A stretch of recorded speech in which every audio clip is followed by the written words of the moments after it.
Hi.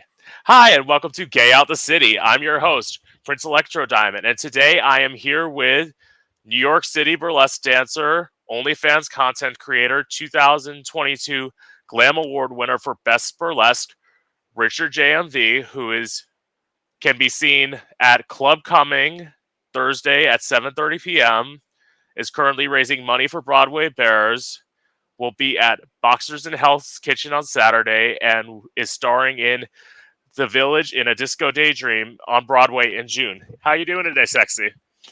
I'm doing well. How are you? And hello I'm to all the good. viewers. Right. I'm so excited to interview you. I'm ready. I'm ready for this. I'm Yeah. excited to be here. I love doing interviews. I think they're so much fun. Yeah. Currently, actually, I will say this. You're actually my first non-binary person as well. So, this will be, yeah. Oh. Okay. Okay. Come on, non-binary. Come on, NB. Yes. Representing. Right. So, where are you originally from? Hell. Just kidding. I'm from upstate New York between Binghamton and Syracuse. Think town of 7,000 to 8,000 people in the middle of nowhere. Like more cows than people. Not not that small. I unfortunately live in my hometown now, but I'm in a smaller suburb that's a little bit north of West Palm Beach. I'm 45 minutes to an hour away from West Palm Beach. Okay. How many? Yeah. What is the population of where you're at? Uh, 3. no, I wish it was that small. God, it's literally grown, and I don't know why. I literally asked somebody who moved from New York City to here, who's now lives here. I'm like, why the fuck did you move here? Because they want to vote blue. In Florida? Yeah. I mean, hey, every vote counts, right? Yeah, no, I'm from Norwich, New York. It's a small hodunk town. There's only a few red lights. The most exciting thing there is to go to Walmart at midnight. Oh God. Or yeah, I know. Some people that live in my hometown have never been to a shopping mall. They think of New York What? City as another planet. It's I appreciate where I grew up because it taught me a lot about small towns, but also that I wanted to get the hell out of there and get to a big city. Um, yeah, it was just wild growing up in a small town as a queer kid. Right. And I'll say to anyone, do whatever you can once you get out to not come back. I had to come back. I was living in Orlando for 4 years, and then something happened with an apartment. I was living on my own, and then all of a sudden I just had to come home. It's one of those things where I got kicked out, so it's back home, trying to raise money. But I mean, I get that. I totally get that. I'm from, again, I had every opportunity because I'm sober as well. So, when I wasn't sober, there were a lot of times that I was nearly homeless and right. Where I almost had to move back home. And, luckily I got sober and I was able to stay in the city and fight tooth and nail to stay here. But I mean, it's a lot of hard work. It's really hard work to, not go back home. So, but there's also nothing wrong with having to go back home and to save money so you can go back out on your own again. Yes, and my thing is, I'd love to live in New York City, but I'm someone who at some point wants to own a condo, and I know I can never do that in New York City. So I'm going to move to the South version of New York City, Atlanta. Oh, come on, Atlanta. I love Atlanta. Yeah. Atlanta's such a beautiful place. And the food, and the men's. Gorge. I love Atlanta. So that's a great place for you to go.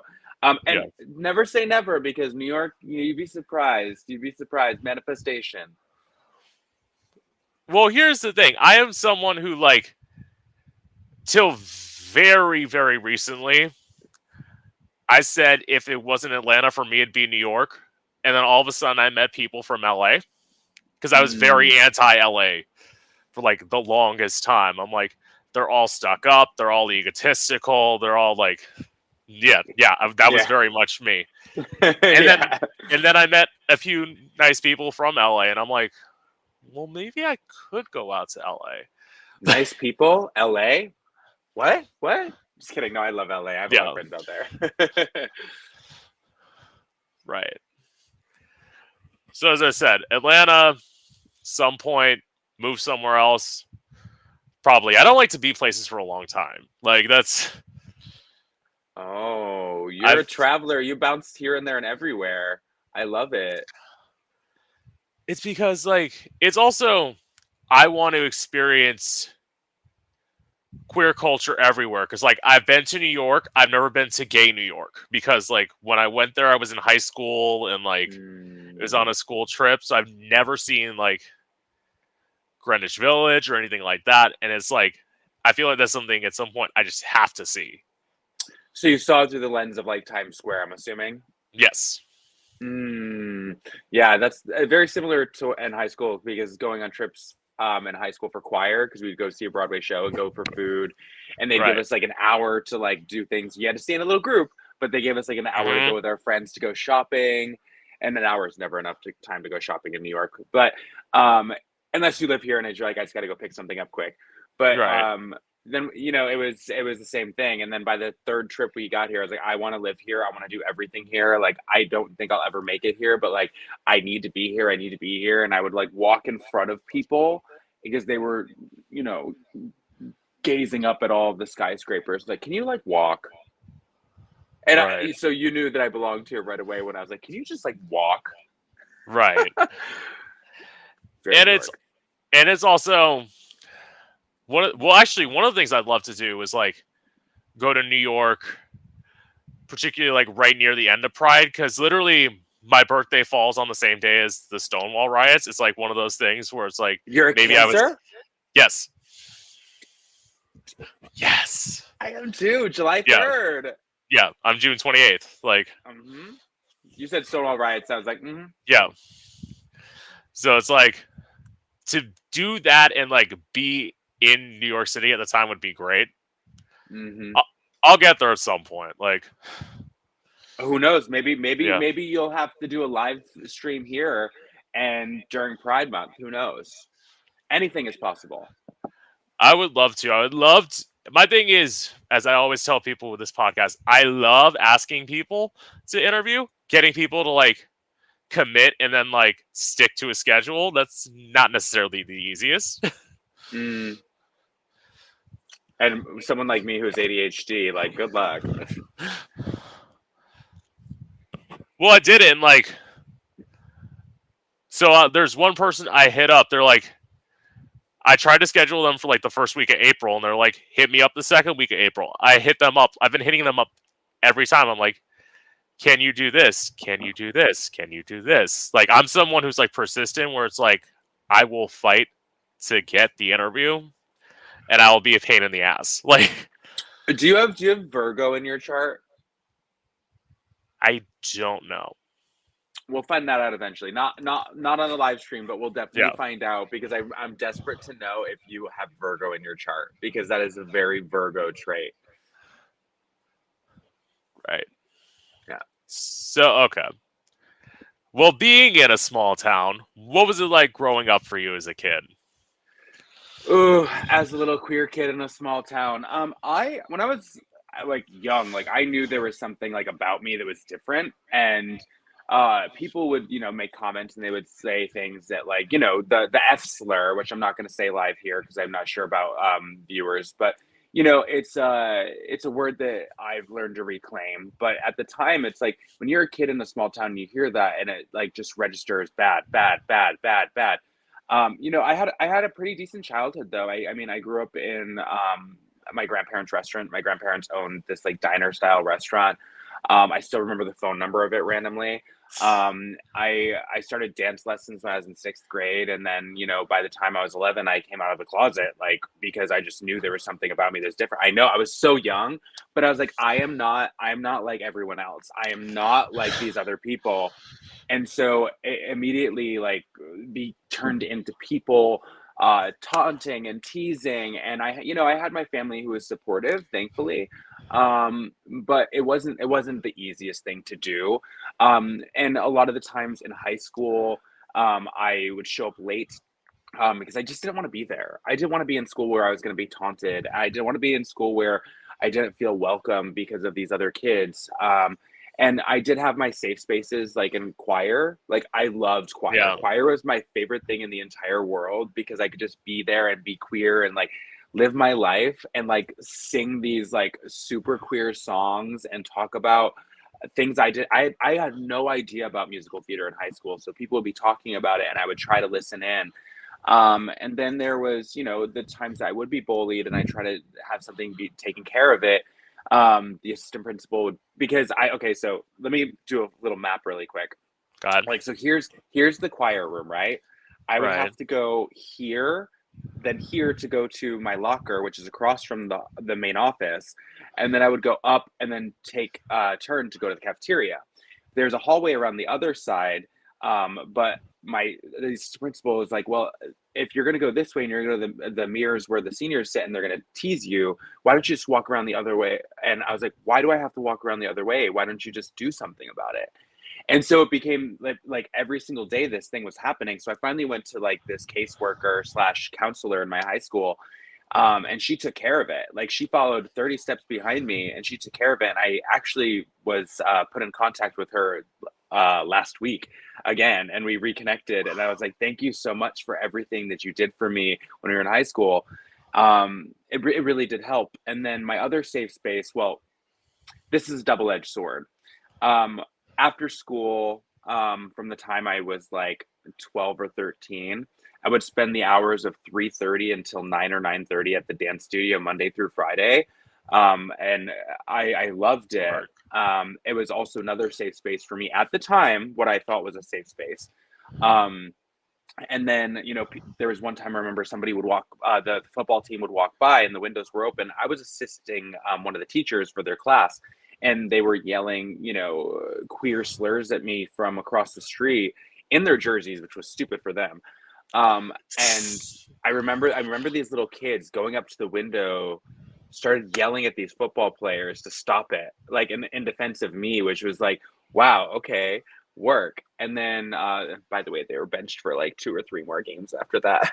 Work. because we took care of it.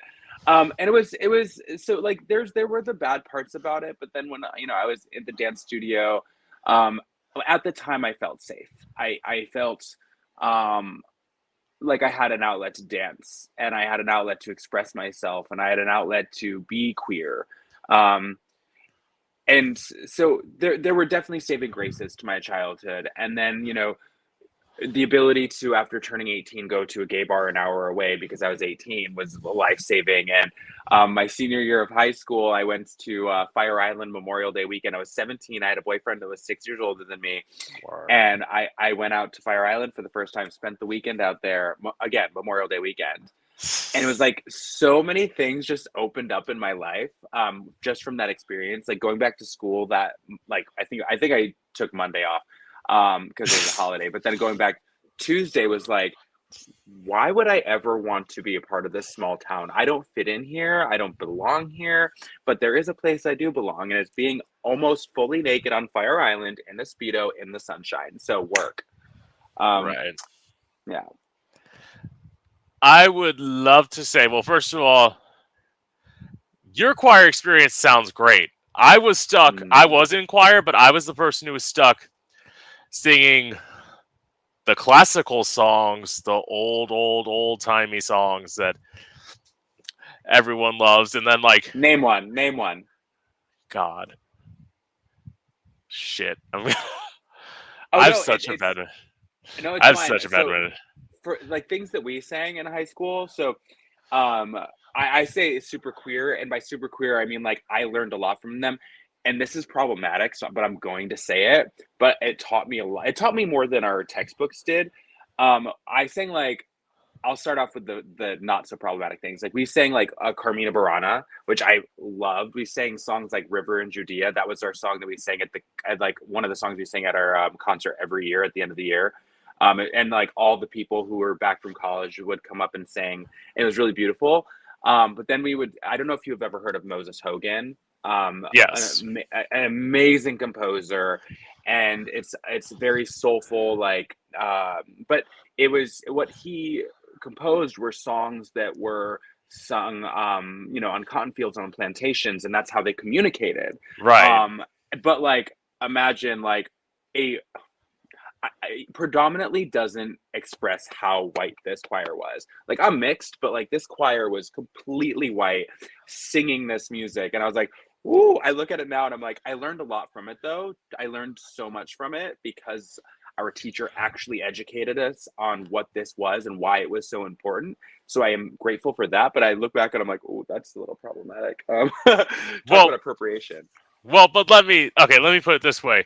You're probably the kid who was excited. I was the kid who used to be in the corner with my best friend talking about my visions of me performing and like having a choir with all these like robotic animatronic people and literally just setting it on fire and then performing. Like that was me.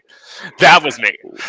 Work. I love that. I love I that. am very much I was always the person who like wanted to rebel against that because like I was the kid in choir that always got in trouble because I used to do the vocal slides because in my mind, I still in my mind think I'm Christina Aguilera. So like, Don't we all? Don't we all? I prefer Britney Spears where I can lip sync everything.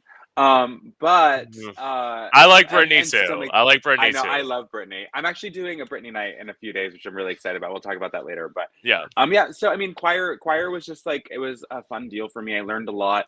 I learned about there's John Rutter, who is an amazing composer. Rudder, whichever. you're well, okay. John Rutter. Yeah, Um, and then so learned a lot about that. And then when I say queer, like being exposed to composers and to music in such a way, like Vivaldi's Gloria, like to yeah. me that is so queer to sing in a choir. Like that to me, it's classical, but it's just so queer and beautiful. And I love that I got to learn about all of this when I was younger. And also that's around the time that Wicked came out. And so I learned about Wicked at that time too. Did we do no, we did not do something from Wicked. We did. I they did Seasons of Love one year from Rent. That was like the one Work. like that was the one like poppy type song and like Love it. Yeah, it was. Speaking of high school, I have to give a shout out to my mom. My mom and I have been through a lot through my entire life, and I love my mom to death. Um, I do give her credit for being a single disabled mother who worked like three jobs to put me through dance lessons and to take care of me and my brothers and my sister. My brother and my sister. yeah. She did her damn best to take care of us. But I just remember there when Rent the movie came out, the motion picture. It was the last night it was showing in a theater about an hour away, and she took me to see it. And she's like, because I'm a queer kid, like, where's representation? In 2006, 2007, whatever year Rent came out, where was our representation other than Will and Grace? Like Right. where that was on TV, like where, like unless it was like something that was on Logo or like that was on what was it? Queer Spoke was on Showtime. Like Right. what representation did we have other than that? And even that was like it's not the best representation that we have today. We have awesome representation all over the place today, and even Right. so, like Noah's Ark was better representation for us. So anyway, she took me to see Rent in the theater, and it was like 10 or 11 p.m. And we had to drive back. And she wrote me a note the next day, being late to school. And it was this moment where I realized, like, my mom really does care, and she wants me to be able to see things. And even though, again, it's dark, she watched the Laramie Project with me on television because that was important to know about and to learn about, and that's about Matthew Shepard's story. I remember watching Tu Wong Fu with my mom.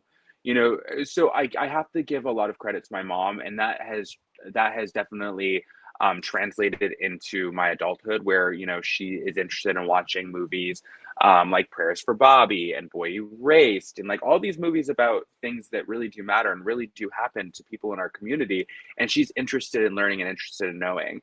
Right.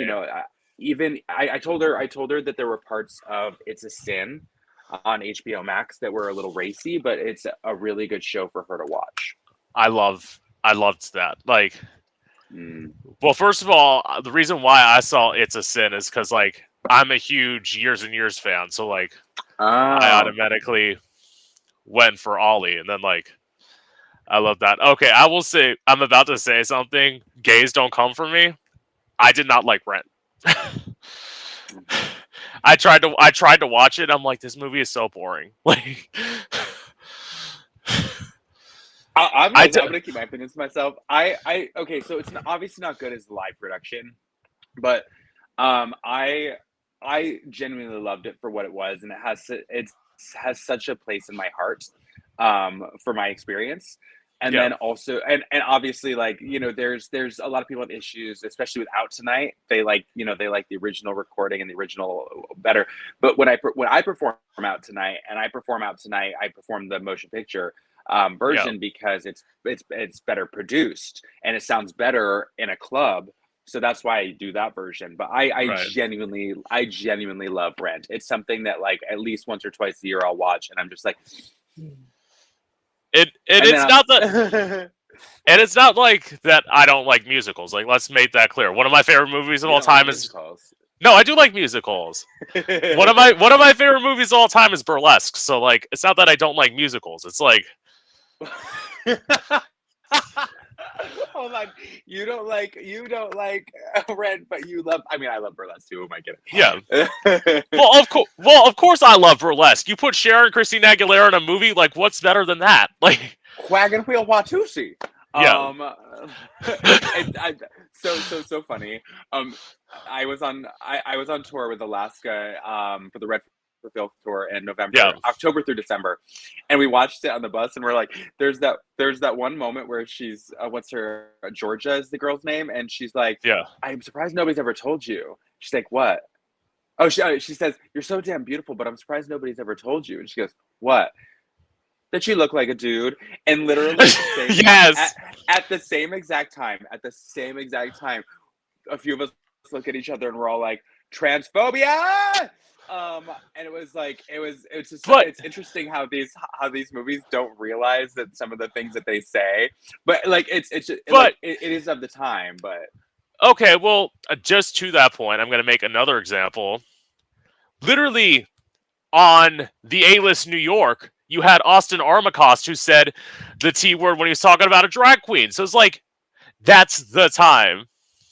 yeah, no, and that's an interesting point, and I'm sure we'll roll back around this when we talk about OnlyFans and people that I filmed with, and like think conversations that have come up. But yeah, so growing up in a Yeah, small town, full circle, my ADHD going. yeah, Full circle is like growing up in a small town. Like I survived, and it led me to the life that I have today in New York City and moving here, and I genuinely appreciate my upbringing and all the lessons that it's taught me. I also appreciate the trauma that it's given me to force me into therapy. Uh, but yeah, Norwich, New York. Who would have known? yeah. Oh, girl, we're about to get to. Well, I'm gonna tell you my trauma about the situation. So, but I'm gonna ask you the question first. So, what was it like for you coming out? Now, okay, this is a loaded question. Um, because I came out multiple times about multiple different things, and I'll Well, explain this. well, okay. I did write both because I was gonna say you came out obviously as gay and you came out as non-binary. So, like, There's more than that too. go ahead. So so the layers. So coming out as gay, I was 11 years old. Yeah, I I just remember like this was my experience. I wrote it in a journal, right? Because I didn't know how right. to tell my mom. I didn't know how to tell my sister. Like I had a gay great uncle, but like I still didn't know how my family was going to take it, you know? Yeah, And so I wrote it down in a journal, and mothers, whether they admit it or not, mothers always know. It doesn't matter where you're from, it doesn't matter what religion you are, it doesn't matter. A mother always knows. And if she acts surprised, like she's not a good actress. But mothers always know.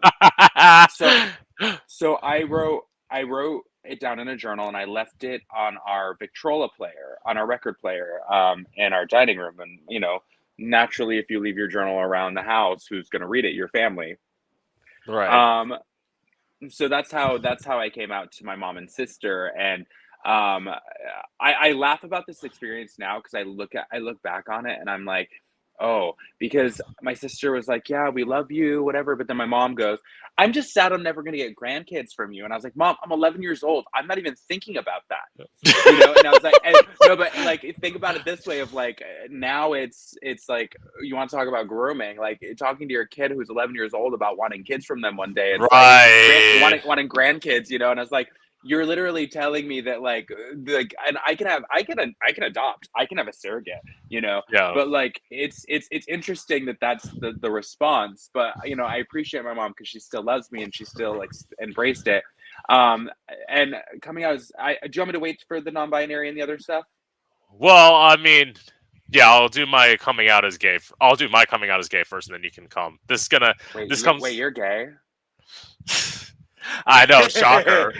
But like, okay, so for me, luckily, I only had to come out to one parent because I came out 4 months after my mom died. So like, Oh, I'm sorry to hear that. thank First you. of all, I mean, in some ways, that made it easier, but my mom was what she considered moderate. I considered her very conservative based on all the stuff that was around the house. But like, as you say to your mom's knowing things, my mom was the one who introduced me to Madonna. So like, in some ways, yes. In some ways, she probably knew. But like, so dad was okay. I came out to a youth minister. Mistake.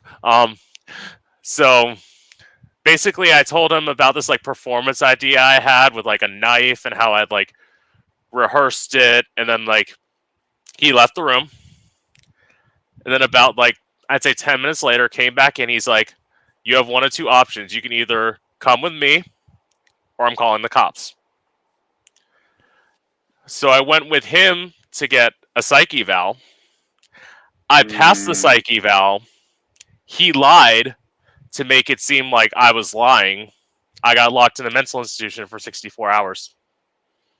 oh wow, Yeah. It was very, very not the experience. First of all, being in one of those places, I will say this. This is how like unprepared this place was for me. Like literally when I got there, they didn't even have like a room for me. So I had to sleep out on a bed in like the lobby near the front desk. wow, that must have been Yeah. traumatic. It was, and like the hardest thing, it's weird, like even though I wasn't there that long, the hardest thing was like adjusting back into society. Like once you're there, because it's like you get every freedom taken away. Yeah, yeah. I not then in my life, but there was a time in my life where I was in a psych ward, so I can understand the not the same situation, but Yeah. I can understand you know, like having everything taken away and like being watched like a hawk Hmm. for you know the week that I was there. Um, so yeah, it's definitely an experience to be put in a psych ward.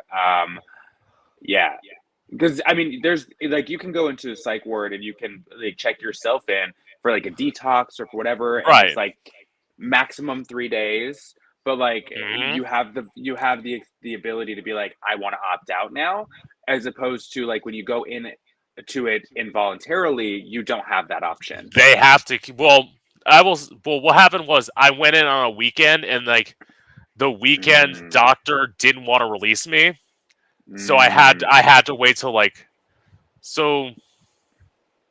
They never really told me. I think I was like Baker acting on like I was like early Saturday morning, and I wasn't released till like Monday afternoon. mm.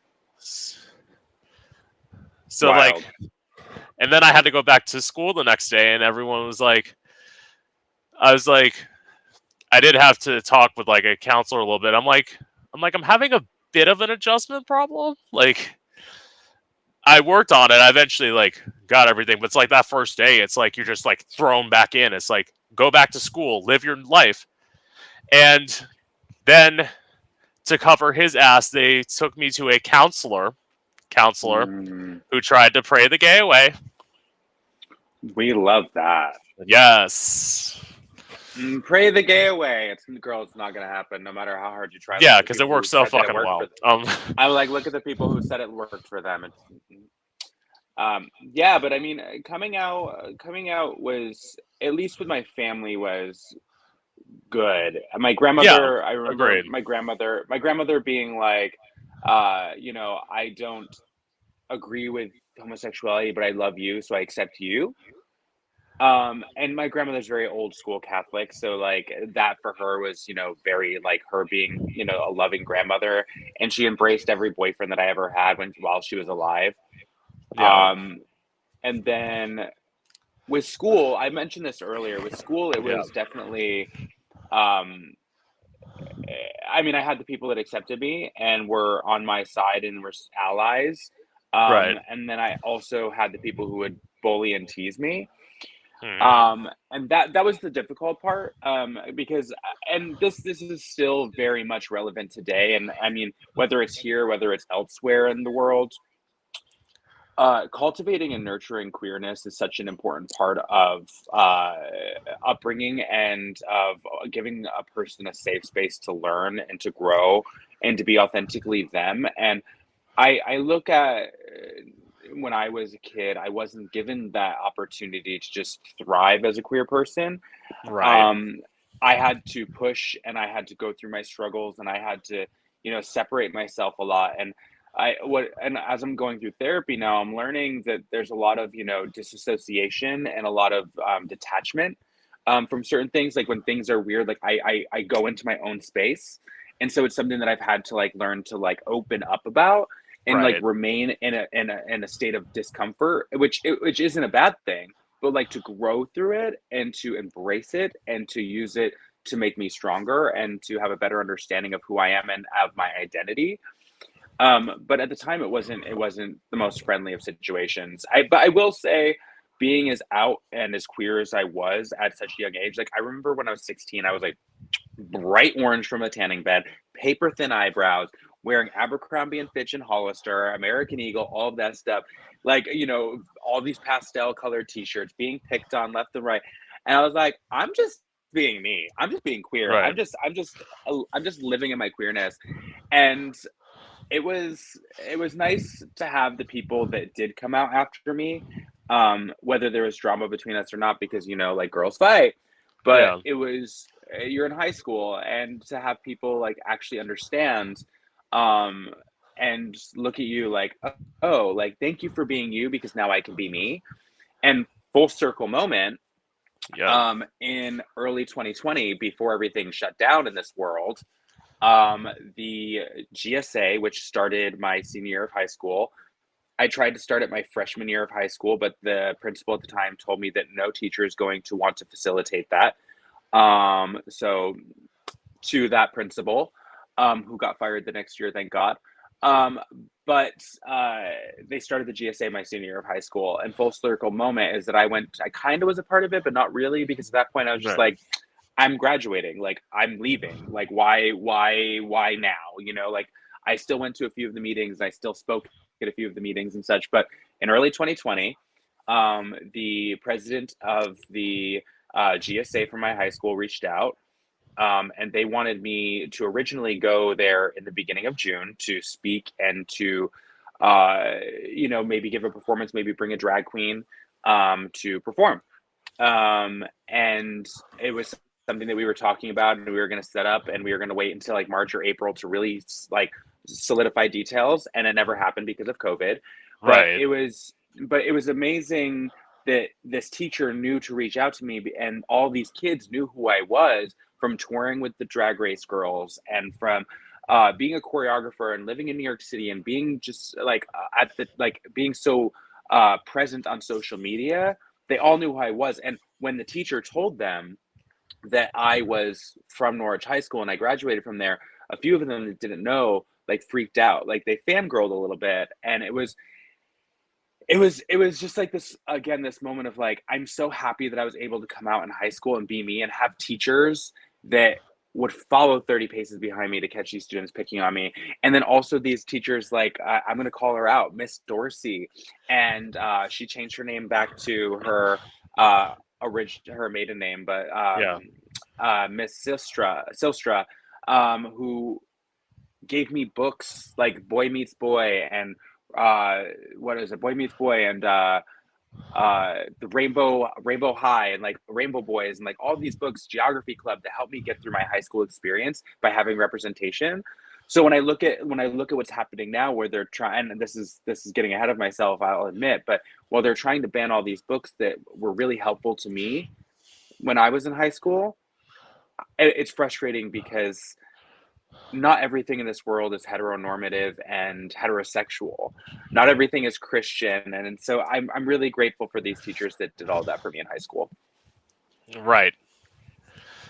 First of all, from your experience in the beginning, talking about being gay, Abercrombie, my first thought was it must have been nice to be fucking skinny. No, I'm kidding. I'm I kidding. know, but dancer, Yeah, I was dancing 25 hours a week. right. No, I'm kidding. But wow. First of all, you're saying banning queer books. Think about it this way. At least they're only banning queer books. I am in Florida, the state where they're banning all books. Well, in New York, they're not, thank God. Yeah. But like in And Florida, I'm just like, DeSantis, get out of here. very much just that's why I'm saying Atlanta, like that's why I want out of Florida, because it's like yes, Georgia is not much better, but Atlanta is better because like of the melting pot, much like New York. You have like all the cultures coming Mm. together.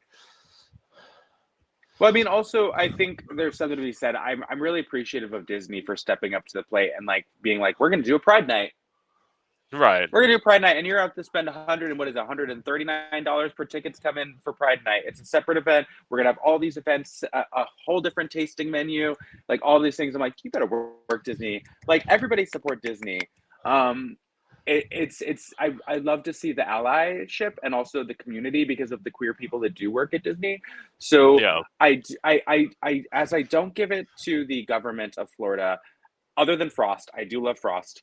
Um, I will say that there's such a beautiful thing that's happening with Disney. I was like, you're so, not you, but DeSantis, like Yeah. you going up against Disney looks real bad for you because Disney has a lot more money and a lot more resources than you do. And I was like, also their lawyers, their legal team is way more competent than yours. So where you think that you're going to win a battle, you're actually, even if Disney moves out of Florida, you're losing all all of the things that are worthwhile in Florida. You're And losing like, you're losing tourism revenue because like you can't mm-hmm, like I will say this in Florida, you cannot just depend on Miami. You can literally not, and that's other than Disney. That's the only reason that people come to Florida. mm-hmm. And so I'm like, I know we're getting off on a tangent a little bit, but it's interesting that that's happening down in Florida, and I'm like, I don't think it's for him and for like not to see what's happening down there, that he's destroying the state, that if and people who support him, that he would actually destroy the United States if he were ever to make into the Oval Office, which with the power of the people will not happen because we're going to make Yeah. sure that we stand up and make sure that people register to vote, and they actually get out to vote because that's really important. um, I I see this as an opportunity to um, allow things to simmer down after this next election, as long as we continue to speak out and advocate for voting and showing up for each other. Well, let's be clear. I'm not worried about him being the president.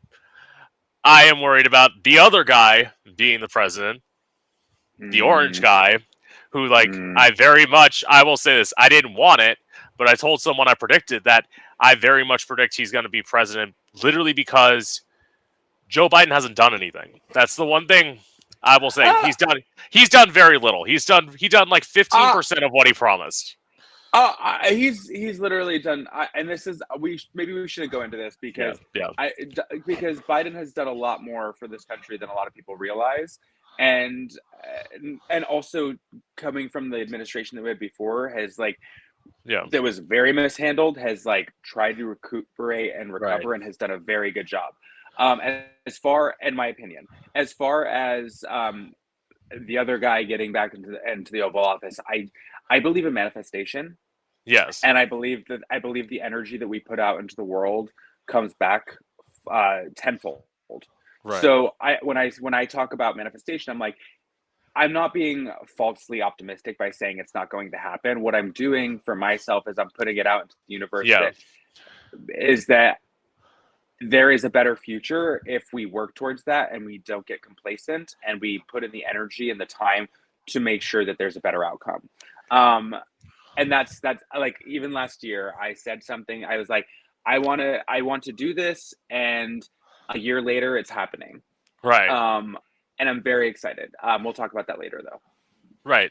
I will say, like, in manifestation, I kind of did that when I started interviewing people, because it's like, yes, I had to put in the work, but it's like, I just said, I got to a point. It was actually, I haven't been doing interviews for that long. I've only been doing them for like a few months now. So it's like, I got to the point where I was like, I'm like, I'm tired of telling my story. I need to tell other people's story, because every one of my fans has heard my story. It's time for me to introduce them to people, and that's what I hope doing that. Yeah. But speaking of that manifestation, like, also the fact of like, I say, like, I dared to like take some risk in my first month. Like, I interviewed the winner of Go Go for the Gold, Rico. Like, most people wouldn't have the Oh, ball. okay. Yeah, most people wouldn't have the balls to like go ask somebody who just won a show, "Hey, come on my podcast. I'm literally starting out, and you're like my fifth interview." I love Rico. Yeah, I do too. It's like, I interviewed somebody for the first time on this podcast, and I did like international interviews. Like, I'm like the person who's like, I am not afraid to go there, and like, Go there, sweetie. and anyone who's like, I tell people the secret of anyone who wants to do a podcast like this, you have to be persistent. You literally have to be, because people are going to forget that you asked them stuff, and you have to remind them, because that's the only way you will ever get anything done, is to be As like, my ADHD takes us off on tangents. no, But I mean, that's literally me. You should hear my podcast. I'm gonna shout it out. With Marty yeah, Gold Cummings and Fonda Cox. It's called Them Three Judies. We just started it, and I love doing it. But it's interesting having three sober people, three non-binary people, three cancers, three entertainers, and three people with ADHD trying to have a conversation. But for some reason, it makes so much sense when I listened to this last episode, and I was like, dating and divorce, and we got through all that in 52 minutes. Work, bitch. Yes. But yeah, it's definitely an interesting process when you're having a podcast, and like, you're doing I can already tell you're like gonna be like a star at this. Just because thank like you. keeping things on point.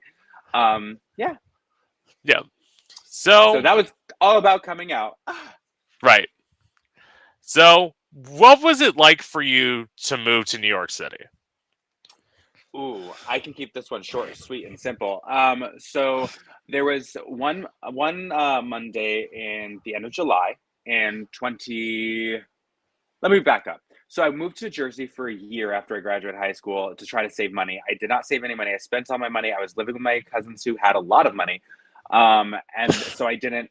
So I ended up spending all my money and then having to move back home for a year. And then that following summer in July, at the end of the month, it was a Monday. I remember saying to my mom, "I'm going to move to New York City," and she's like, "Okay." And so I didn't move to New York City that day. And by Thursday, I was like, "No, no." On Wednesday night, I was like, "Mom, I'm going tomorrow," and she's like, "Sure." And I ended up going, and I ended up getting a bus ticket, came down to the city, ended up staying with my friend for 2 weeks before I got my first apartment. And I've been here ever since. Right. And I listen, getting here was scary, but at least I knew people. So I was able to start go-go dancing right away. And when I lived in Jersey, I was working at a restaurant called California Pizza Kitchen. And so I was able to jump into a location here on Park Avenue in the city. So I was, by daytime and sometimes into the evening, I was serving at CPK and Park Avenue, and then at night I would be go-go dancing at one of the bars or clubs. Right. That is so. And the thing is, you moved without a plan. When I moved to Orlando, my dad like looked at me and he's like, So what's the plan? And I went to audio engineering school for a year. Well, not for a year. I went for like 8 months. But it's like he's like wanted to see how to plan, but I'm like, I have to get to Orlando. Like I just have to get out of here. Like, Mm-hmm. and even my aunt said, like, when I moved, she was like surprised. She's like, I never thought you were gonna leave. I'm like, of course I had to leave. Just like now, I know I have to leave. I know I cannot become complacent and like stay here forever. Like Well, as much, sometimes the plan writes itself. You know, if right, I over plan, then I build an expectation, and if I do all the work and the results don't happen the way that I expect them to happen, then ultimately, like, I'll just build a resentment. And so sometimes it's nice to just be like, all right, well, I have the skeleton. So I know I need to get to New York City. So what do I need to do to get to New York City? The rest eventually will just lay itself out in front of me, and that's kind of how I am in life sometimes. I remember like through at least the last that was when I was younger, and so in my adulthood, like in my 30s, I'm in this place of now where I have to just throw things out, and like I have so much fear of success. But then when I just kind of like let it go and I'm just like, all right, I'm gonna take the next right action. I'm just gonna say I have to do this so I can see what happens, and then I know the next step. But like I just have to see what happens first. And so right, sometimes when I overplan, I build myself up for failure. I set it up for failure. And then other time and then so like I just don't do it as hardcore. I know the steps. I just have to be okay with things that are going to happen along the way and being able to sway with them. So moving here on a whim was just very uh it was whimsical because I had no idea what was going to happen. And almost 14 years later, I'm still here. wow, Yeah. that's so great. I'd love that for myself, but as I told you before, I'm one of those people who like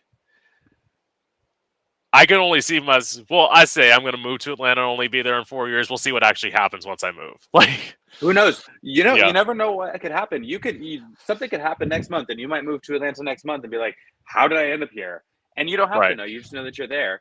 Like it's possible, and it's gonna happen for you. right. So Work. awesome. What was it like for you the first time you performed in New York City? Oh baby. Oh baby. Oh, first of all, the amount of alcohol that I consumed. Um. So I I'm gonna talk about the first time I go danced, and it felt like something. So, because I trust when I go, I perform, baby. I give you full on Zumba for 3 hours. Um, so it was a Diesel underwear party at Splash Bar NYC. May she rest in peace. It closed in 2013. But I go dance to Splash for a Diesel underwear party. I remember I was wearing this lime green pair of boxer briefs, trunks, whatever they called them at the time. Yeah. Um, and I didn't know what to do with all the cash. So it looked like I had a diaper because of how many people were tipping me. But I was on that stage living my life, and like I was alive. I was alive. I had no constraints, no restraints. I didn't feel repressed or oppressed. I just felt so open and so authentically me. And as far as like performing not as a go-go dancer but as a performer, the first time I remember doing that was oh, I mean, want to talk about like dancing. So, and like we want to bring full circle drag race into it.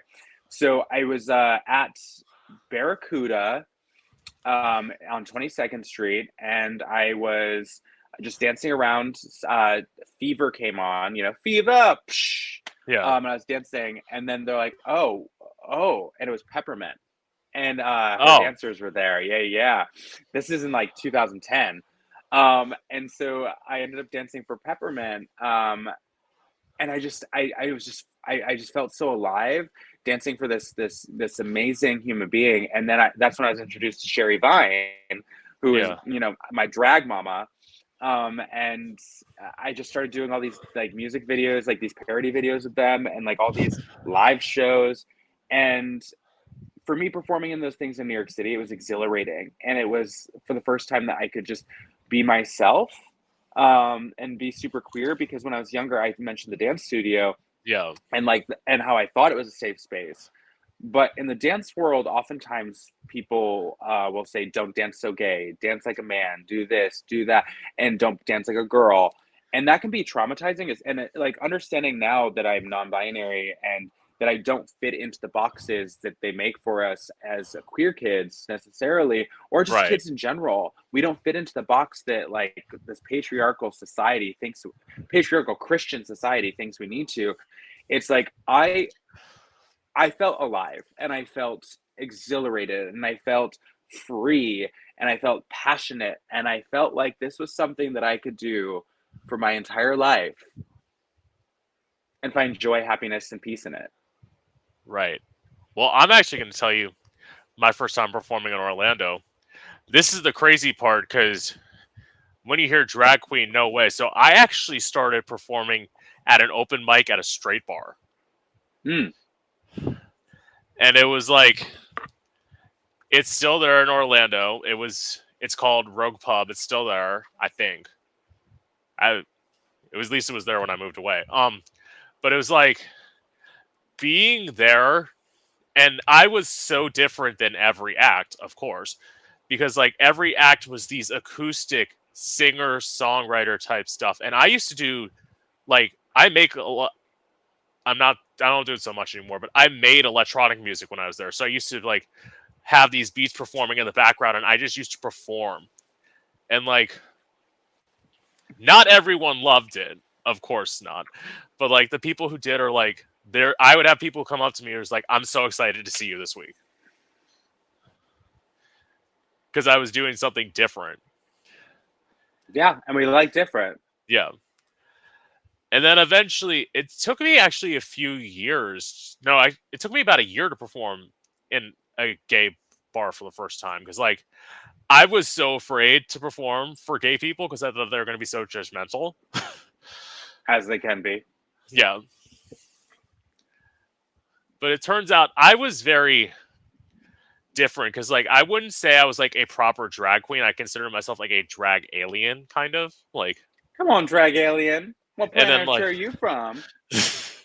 and then, like, all of a sudden, I just morphed into.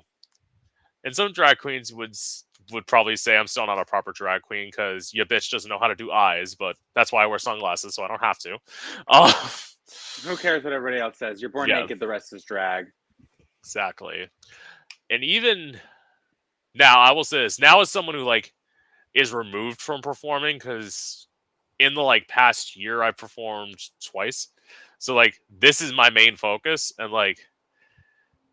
A lot of people say, like, why don't you do music more? Like, why don't you perform more? I'm like, I went where I was more successful. Turns out I'm more successful Also, at doing this.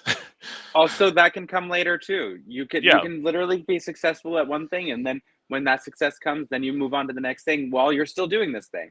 And that's yeah, kind of something that I've learned. Like I can do multiple things at once. I just have to focus on one thing, get it off the ground, and then move on. right. So,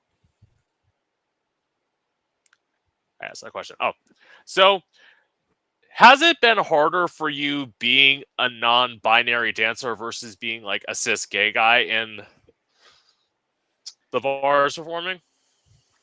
So okay, so this is I actually really love this question.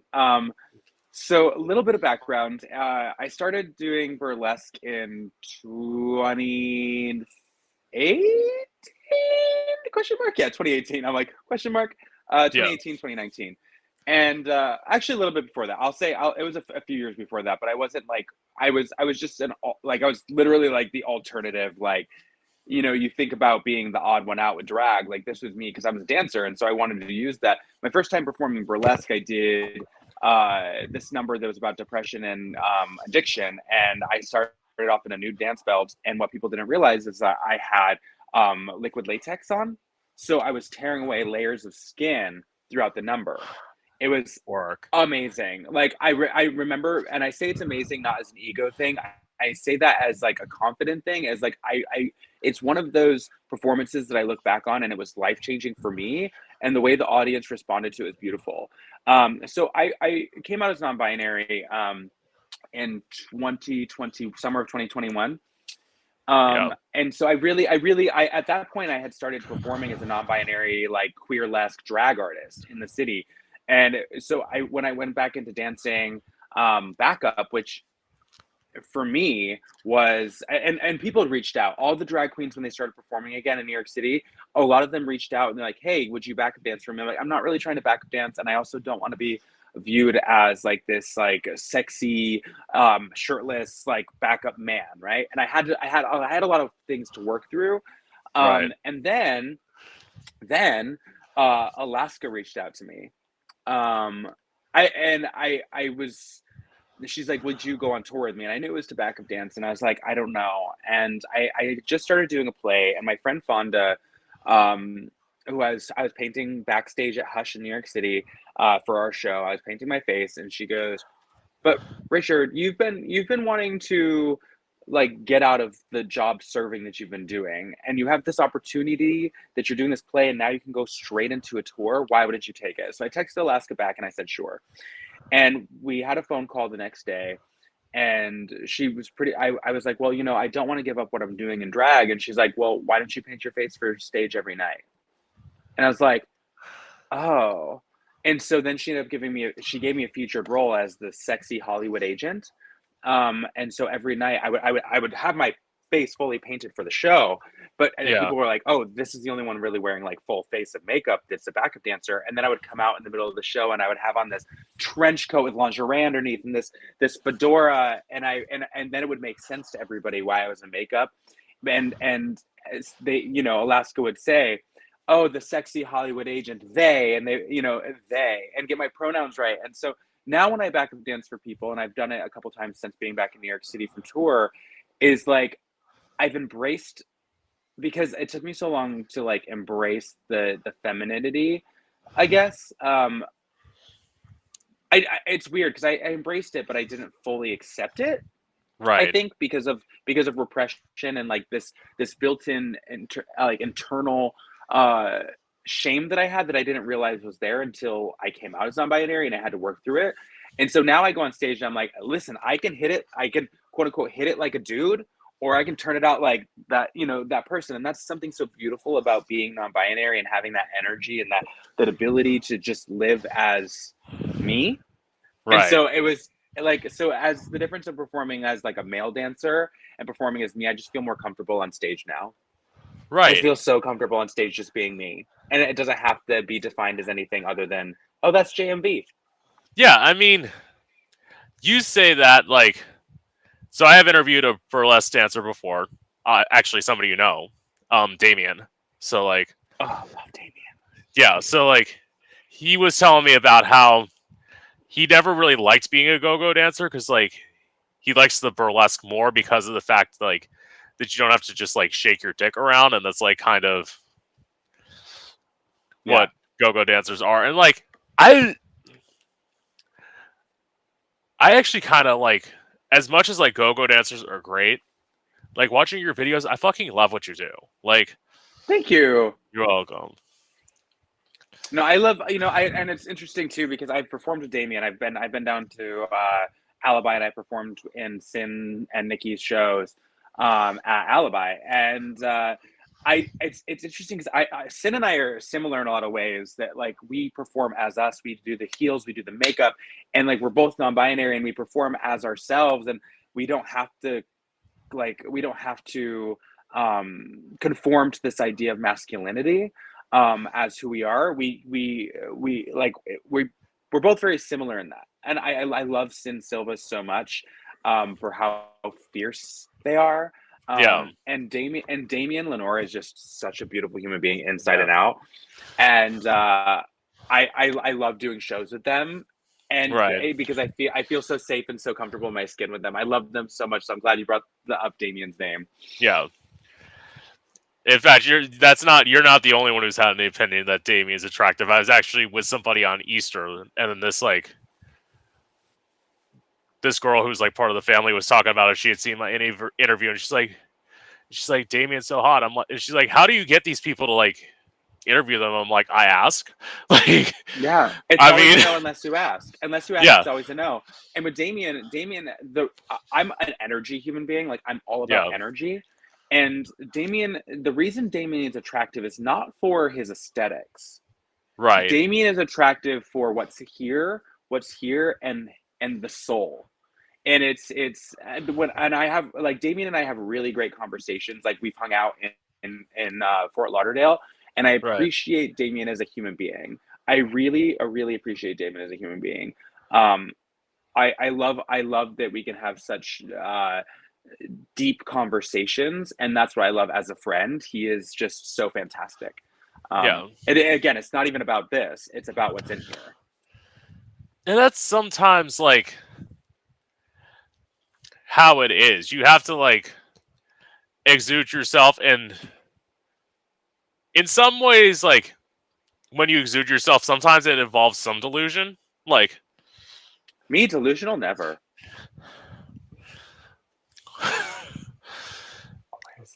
but that's all performers. Like, well, I think I have like a healthy sense of delusion. Again, the like Christina Aguilera thing. It's like when I do her stuff, I'm like sing it, but I'm like I know in the back of my mind like there are plenty of singers who like I'm 10 out of 10 voice. I'm this, and they usually suck. Like those people who say I that. listen. I can lip sync Christina Aguilera up, down, house, boots, honey. But if I go to sing it, it's gonna sound terrible, and you're gonna go running, and you're gonna want your money back. So that's why I lip sync. I learned how to do it. Like it takes a lot of time to learn how to do, but like I learned how to do it. Like, Come on, Riff. Come on, Riff. and Come on, Riff. that's why like when I tell people, like I tell them honestly, I'm like, look, I know I'm an 8 out of 10 singer. You don't have to tell me that. I'm a 9 on a good day. Like, and that's fine for me because it's all about. It's not about exactly how talented your voice is. It's about the energy you suit when you're performing. That's Yeah, fully what it's about. live your life. Give it, sweetie. Give it, twirl it, turn it. Okay, I think you kind of no, you didn't really answer this, so I'll ask this question. So, what's your favorite song, or who's your favorite artist to perform? I'ma rip my clothes off, take a leap and surf through the crowd. Funny. So whenever I do perform, it's also these two artists are my most requested. Specifically one song from the one artist. But she's also liked a few of my videos on social media when I perform them. It makes me very happy. But Nicole Scherzinger, I Work. perform "Wet" by Nicole Scherzinger, and nobody will perform that song anymore because I did it and I brought that song back to New York City nightlife. Like they play in all the bars now. Yeah. And I will take the credit for that. You're welcome, Nicole, for getting you more streams and more purchases on platforms. You're welcome. That Yeah. was me. So put me in your concerts when you go on tour. Thanks. But I that song, and then a lot of people love me performing Kesha Cannibal. Like I relate. So with Nicole Scherzinger, like the album Killer Love is so amazing, and the song Killer Love is actually coming in my repertoire soon. But I don't do like I can perform Ariana Grande's Break Free, and I can perform like all of these like super Dua Lipa, but I don't relate with that. Like I like the one song by Ariana Grande that I really relate with is Into You, and I'll perform that song house down. I love it. But when it comes to like Nicole Scherzinger, it's because she's got like this like she's got like this theater, like musical theater background, but she Right. also just sings super like punk, and I love when people are punk. Like Killer Love is so punk, and then Kesha is just so freaking punk. And I love a lot of 80s music, but I mean, sorry, baby, when it comes down to it, like Nicole Scherzinger is my number one to perform. I love her. I love her. See, And mine is. Oh, go ahead. no, I was gonna say I just love Yeah. her Yeah. to death. So Nicole Scherzinger, if you watch this, book a bitch. Thanks. Mine is very much so. Songs I do a lot. Like mine is either Christina like if you have Aguilera. Christina Aguilera, yes. Gaga, definitely. Kesha, Mm. definitely. One of my like songs that like if I need a go-to song, I'll do "Blow." Oh, such a good song. Yeah. See the thing is too when it comes to drag and like do what you want to do. Like I don't Yeah. I love doing Out Tonight. Like there's certain songs that I'm known for. Like there's certain songs that people won't perform because I perform them. Yeah. Like Wet. Cannibal. Believe it or not, Doja Cat's Boss Bitch. Like since I started performing that when I first came out, people will not perform it if I'm around because they'll be like, this bitch is gonna like this is literally their song. Yeah. Like I saw someone perform Wet and I was like, all right, perform it, do your thing. And they did a great job, but I was like, Yeah. that's my song. And I love that people just know that's my song. Um, it's great to be known for your talents and what you're doing and be respected for it too. So Let's see. Nicole Scherzinger, book me. I'm trying to think. Well, okay, to the Nicole Scherzinger point, Buttons is another song I like to do. It's a good one. Intuition by Jewel. Oh, your heart, your Yeah. intuition. Yeah, I love that song. I love Jewel. Jewel's an amazing artist. I Yeah. love Jewel because Yeah.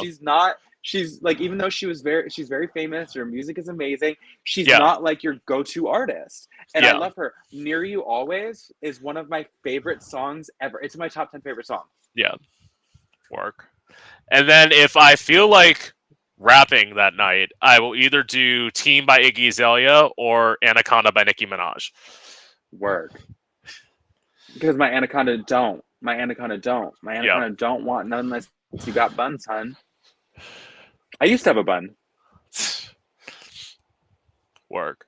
So, well, okay, now that you said you were a go-go dancer, I think I can ask this question and it makes more sense. So, has anyone ever tried to steal a tip from your body? That's attached to me probably, but not that is no, not that I know of, not that I'm aware of.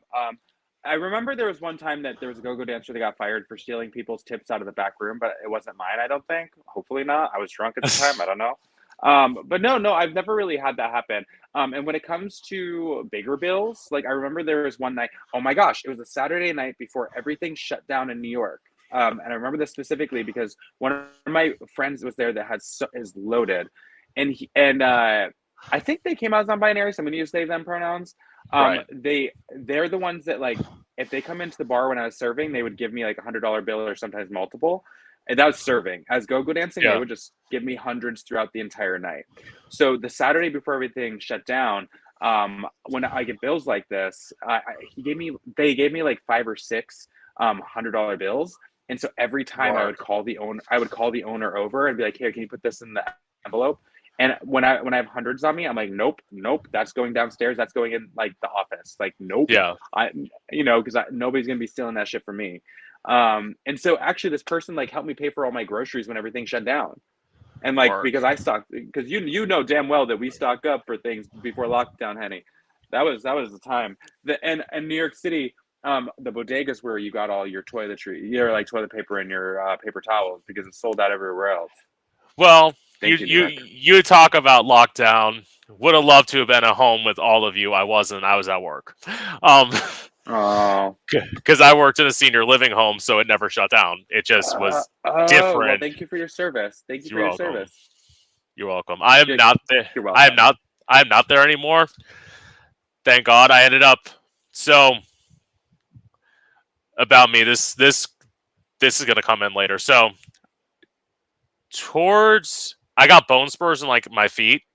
So like I had like a long time where I was in a lot of pain, and like towards the end of me working there, I could barely walk. So like forget doing drag. Like I could barely go outside. Like fuck, F my drag. Yeah. So literally now, luckily, I'm in a new place. I work at a call center, so I get yelled at by people all the time. I might have been one of them. Who knows? No. When I'm on the phone with anybody at a call center, I'm literally that one that I'm like, this has nothing. If I get stressed out, my stress has nothing to do with you. My stress has to do with the situation. I appreciate everything you're doing to help me out. I'm having a moment right now, so just please bear with me and let me breathe. And they're like, and so they appreciate that. And then I say, please and thank you always. So thank you for what you do. Right. You may actually call in to me at some point because like the company I work for represents. So it's a cable company and they work like in New York City. Oh, got you. Okay. Yeah. Come So on, yeah, cable. right. Cable and internet. I love when you try and do stuff for people and you do all that you can and they still hang up the phone angry. And and well, technically you're supposed to call them back. I don't. Like, I'm like I'm like I'll let you move on. Bye. Call into somebody else. Call somebody else who has the patience to deal with you, because honey, I Right. certainly don't. Right. Yeah. So those, I think all in all, those are like, those are, I've never had anybody try to steal a tip off me that I know of. Yeah. No. Oh yeah. Well, maybe it's because you do more like burlesque dancing. If you were more like a go-go dancer, that's more because I well Oh no, I used to go. I used to go yeah hardcore. yeah I'm an award-winning go. But I don't, I also like, a bitch knows I would like kick them in the face if they did too. I'm not playing around. I'm like, and well also they also know that they'll never get booked again either. right. I never have either. Like I've been in very few situations where like I've been tipped, but it's also I'm like I'm tall. Like I'm 6'3". Ain't nobody messing with me. Like 6 foot, and I'm a dancer, so I'm like, bring it. I'm a well big human being. well the one night that somebody did, they were lucky I was in a good mood because I've told this story before. Somebody actually like it wasn't when I was living in Orlando, but it's like when I went back to perform, somebody snatched my wig. hmm Just took it off my head.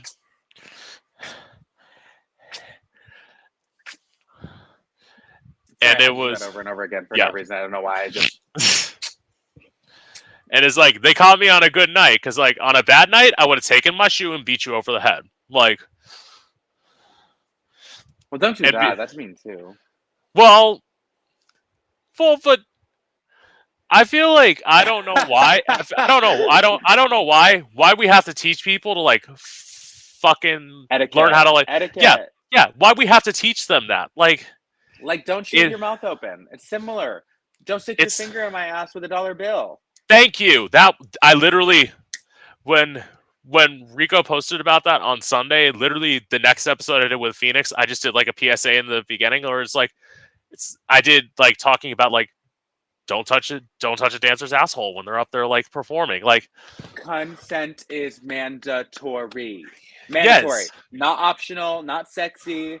It is mandatory. yeah, it's like Mandatory. this is Ooh, in some ways I'll that's say a this, good drag name. what mandatory, A mandatory, mandatory. a Yeah. mandatory, yeah, work because I this think is I'm the a drag thing, name. yeah, Don't steal her tips. right. And also, this is not Amsterdam. Like, this is not where like people are like fucking on stage. Like, there has to be some form of consent.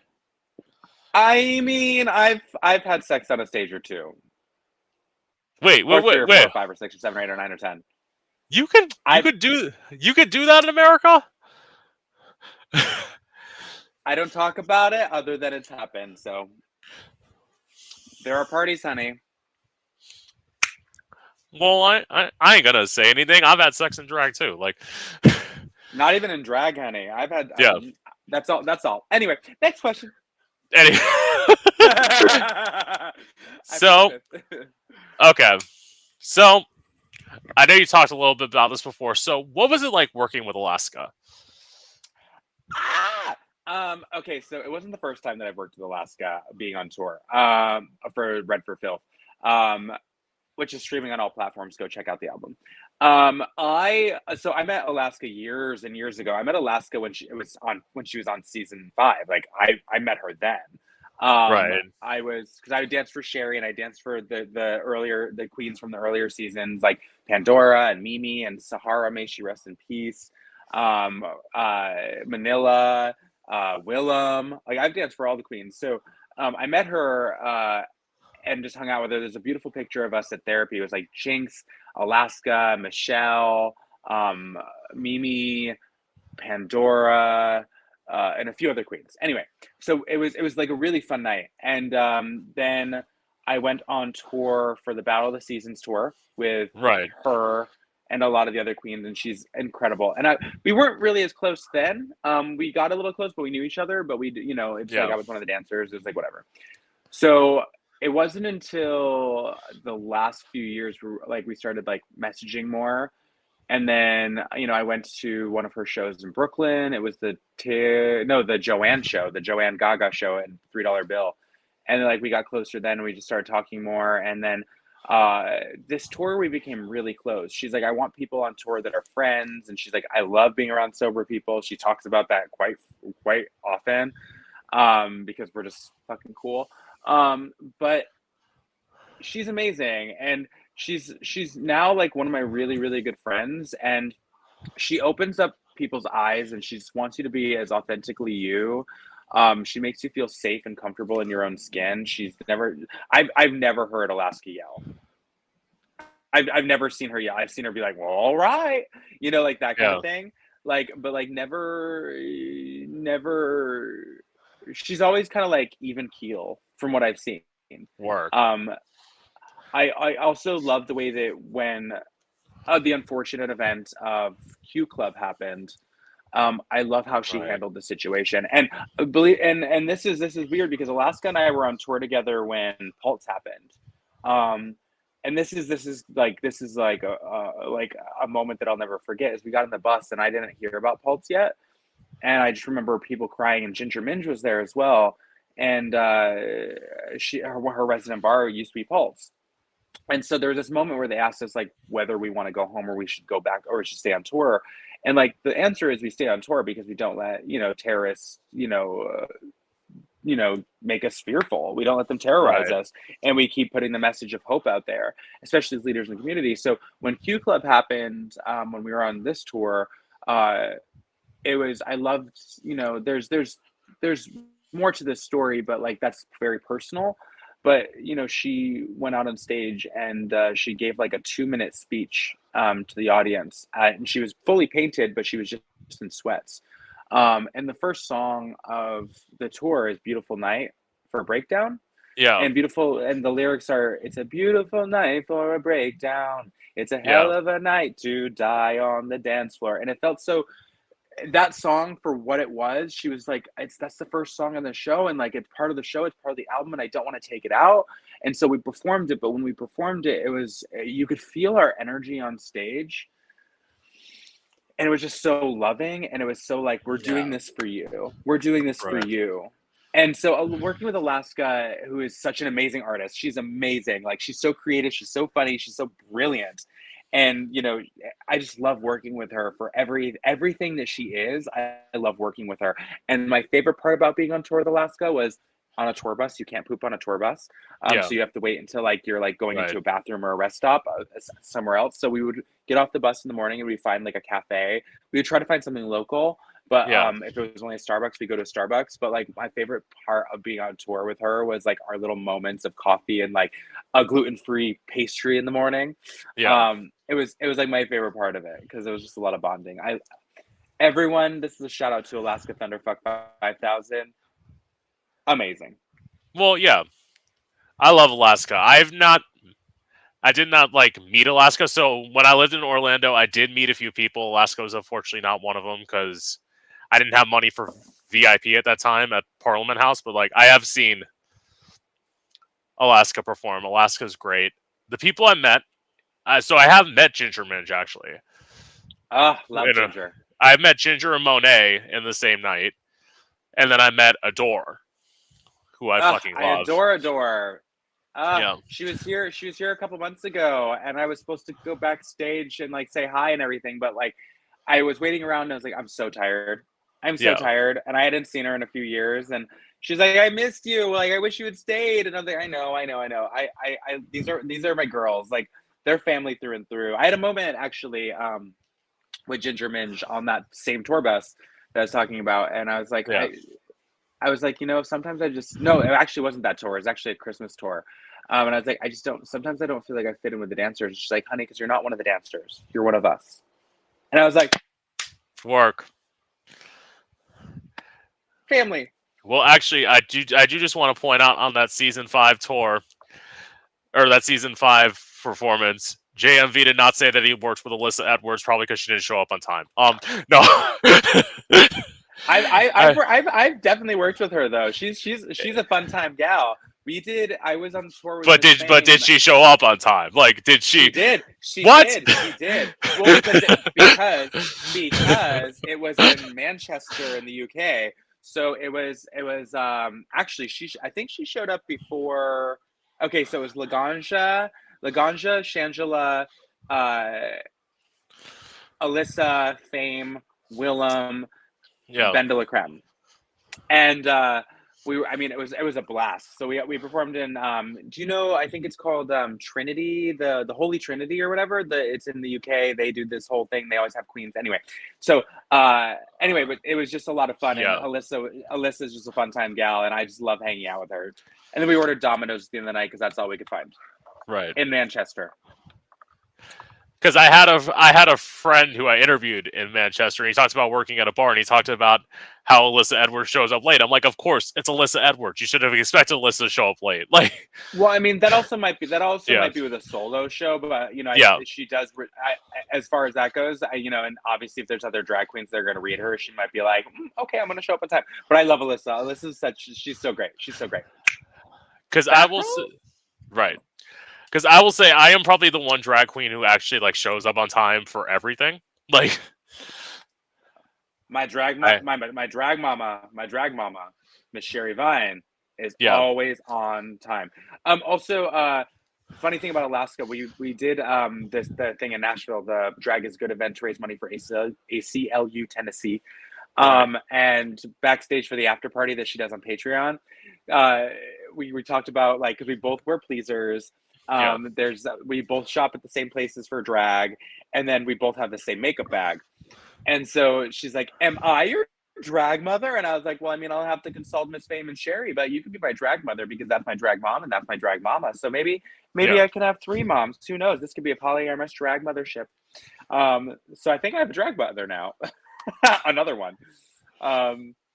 Look at you having three drag moms. I have zero, but I haven't needed it. Like, you don't need it. I do.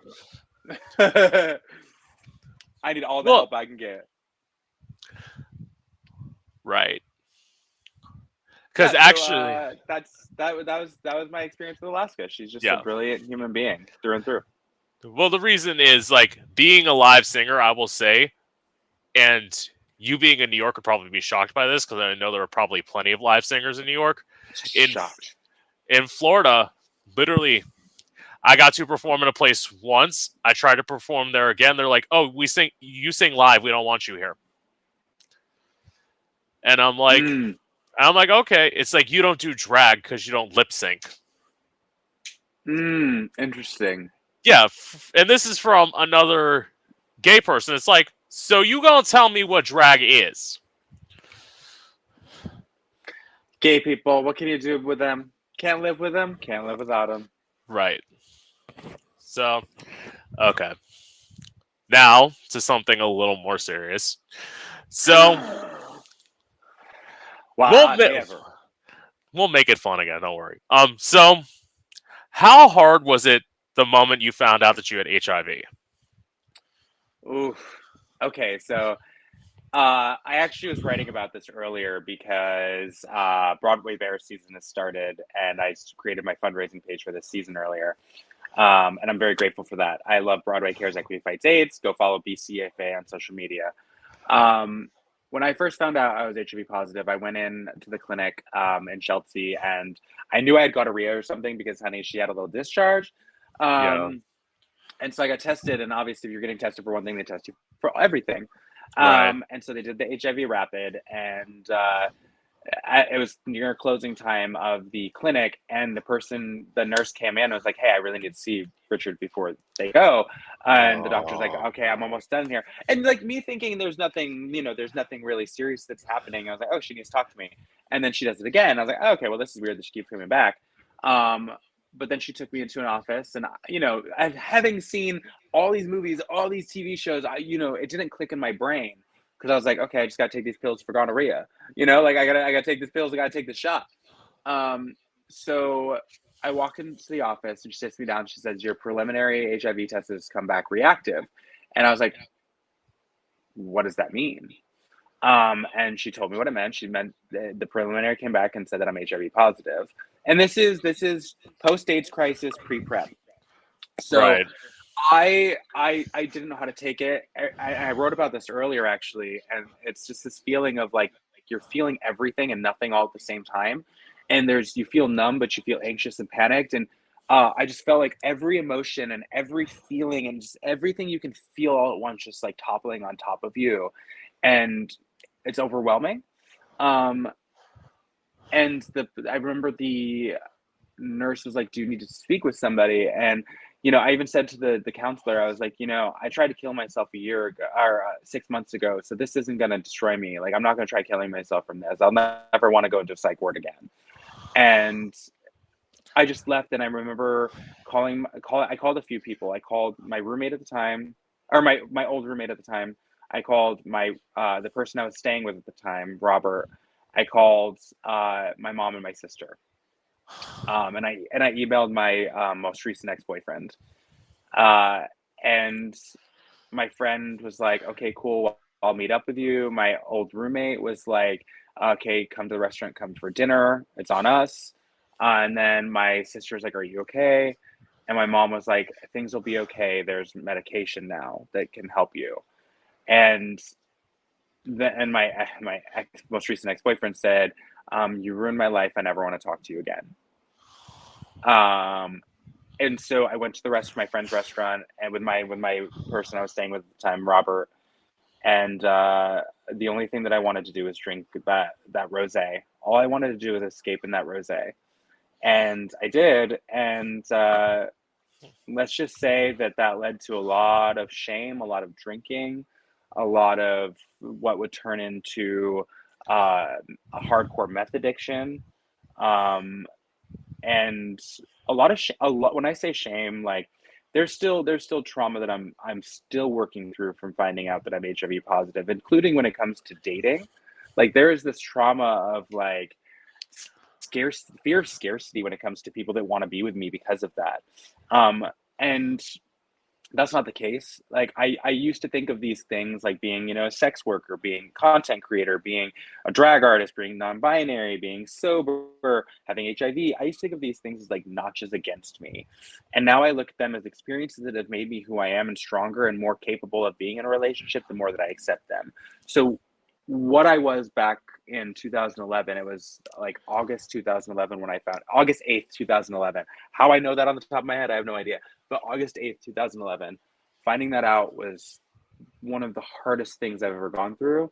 And even now, 12 years later, almost Yeah. 12 years later, is it still affects me very deeply. But after I got sober, I learned to accept it. And I'm sure you're gonna ask more questions, but like I'll just say Yeah. that it was very dark. Right. Got But it. hey, at least it was summer. Right. See positive. Just know that like if I were there, I would like Stay give you positive. no like work. The jokes write themselves. Yeah. Just I know that's hard. And just like know if I were there, I'd give you a hug. Like I'm one of those Aw, people. Yeah. aw. Because like what you saying about like being suicidal, I know that feeling. I've been there twice myself. Like it was very much there was the depression that I say happened before I found drag, and then there was the depression once I found drag, not being able to be in drag constantly, Mm, and it kind of like fucked with my mind a little. Eventually, I got like into a headspace where I was good, but as I said, like I was depressed from the age of 12 to the age of 26. So the fact that like I'm still here talking to you is like I say in some ways a miracle. Like yeah. Well, I mean, yeah, like depression is like definitely like it's not easy to live with. Anxiety is not easy to live with, and then with HIV specifically, it's like and it's deeply rooted. Like, 'cause those things how do I phrase this? So with HIV, it's like, you go into these sexual situations thinking that like you're invincible, and this is again before PrEP, thinking that you're Right. invincible and like, you put yourself at risky situations. And then when you find out, you're like, I was invincible 5 minutes ago and I'm not anymore. And this, like this, just this like I don't know what to do with myself. Like I want to live, but I also want to die. I know that I have more to live for, but like what am I living for? I want I want so badly to pursue things, but I also just want to pursue death. And so when I talked about the addiction side of things, um it wasn't an everyday thing right away. Like, and Yeah. I was like weird about having sex with people, but then, I showed up to this hotel room where this guy that I had a crush on was, and there were other people there, and they're like, "Well, if you want to stay, you have to get on our level." So what I did, I was like, I picked up a meth pipe, and and it's a real thing, and I say that because I share about this in recovery meetings, but I also share about this very openly. Is that because of the shame and the stigma of HIV, I felt like I had to give in to this thing in order, and then I felt like I was a part of. Like I felt like I was a Yeah. part of, and I felt for the first time I felt like I fit in somewhere, and I could like, and I'll say this the way that I say it, and like you can bleep it out or whatnot, but it's to fuck without fear. And in the moment, that's literally what I felt, is that I could do Yeah. that, because other people around me were doing the same thing, and I'm so glad for where we are with medication and with prevention now, and where I Yeah. can remain undetectable. Undetectable equals untransmittable, and that people are on PrEP, and neither of us can either transmit HIV or it's just we're in such a wonderful place with that. More on that later, but Yeah. it wasn't that wasn't a thing when I found out I was HIV positive. So I just lived in the shame, and I ended up like going from like once a month or once every couple months to once a month to once a week to a couple times a week to every single day for about 8 or 9 months. I was using that. And I remember the last time I used it, I was awake for like 8 days. Awake for Wow. 8 days. Yeah. And so I was like, I need to like get a job. I need to do these things. And it was a few months later when I finally got completely sober. Um, and thank I thank the universe or God or whatever it is people believe in, the Yeah. sky or community, London. Yeah. because if it weren't for things like Broadway Bears and like Miss Hell's Kitchen and uh, these things where people are HIV positive or their allies around for giving me the ability to express myself in a healthy way, then I don't think I would be the person that I am today. Again, there was still a lot of shame, but they gave me outlets to be able to express myself and have a safe space. Right. So obviously, I asked about drugs and alcohol. You're sober, so now I'll just kind of tell my story. I never really like. I had like a night. I had like one bad night with alcohol where like I almost got a DUI, and that kind of like woke me up a little bit. But like in terms of drugs, I never abused anything illegal. I did abuse ibuprofen going back to like having bone spurs. So before I had health insurance, I struggled for like 4 months trying to get health insurance. And like in that time, I would be taking 18 to 24 ibuprofen a day. Like, That's not good for your system, girl. no, it's no, I know it's not. Like, that's why, like, at some point, like, towards the end of the, like, 4 months, like, when I finally got there, I'm like, I need to stop this. And, like, everyone around me that, like, saw me taking the pills that knew about it was like, they're like, you need to stop. This is not good for you. I'm like, I'm fine. I'm like, I'm only taking these four. And then it's like, I would go home and I would take more and more. But it's like, you're in so much pain that you just want it to go away. Yeah. And like, Well, I'm glad that you're not there you know, anymore. yeah. No, I don't, I'm like in a place now where like, I could never go back to that. Like, that's, it's scary. You're right. Like, that can do damage to you. Like, if I had been more than 4 months, I probably would like be way worse off than I am now. Like, Yeah. Well, I'm glad you're not there anymore. thank you. I'm glad you're not there anymore either. Like, thank you. Yeah, like meth pipes goodbye, alcohol out the window. But yeah, 7.5 years sober now, so I'm just like yeah. work.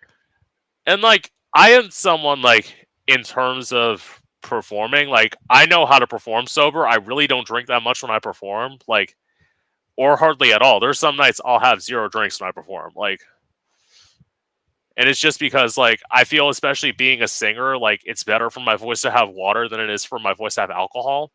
So it's like Yeah, agreed. but I am one of those people who like and you've been at this point, but I'm someone who like when I hear somebody say like I have to get my shots before I perform, it's like if you need to be fucked up to perform, maybe you're not that good.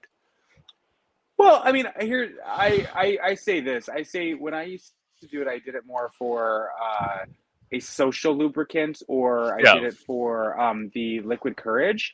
As now, it's like I don't need that, but like I yeah, don't. I understand the people that do need it, and that's them, and like yeah, that's just not me. And so like as like some of them are fantastic performers. They just don't know how to do it without because of the social anxiety and the stage fright. So then when they have a shot or two, or maybe three even that's like that's okay for them. For me, it doesn't work because I'm an yeah. alcoholic. For Right. them, it might work because they're not, or they just need that. But for me, it doesn't work. So Look at him making me sound judgy.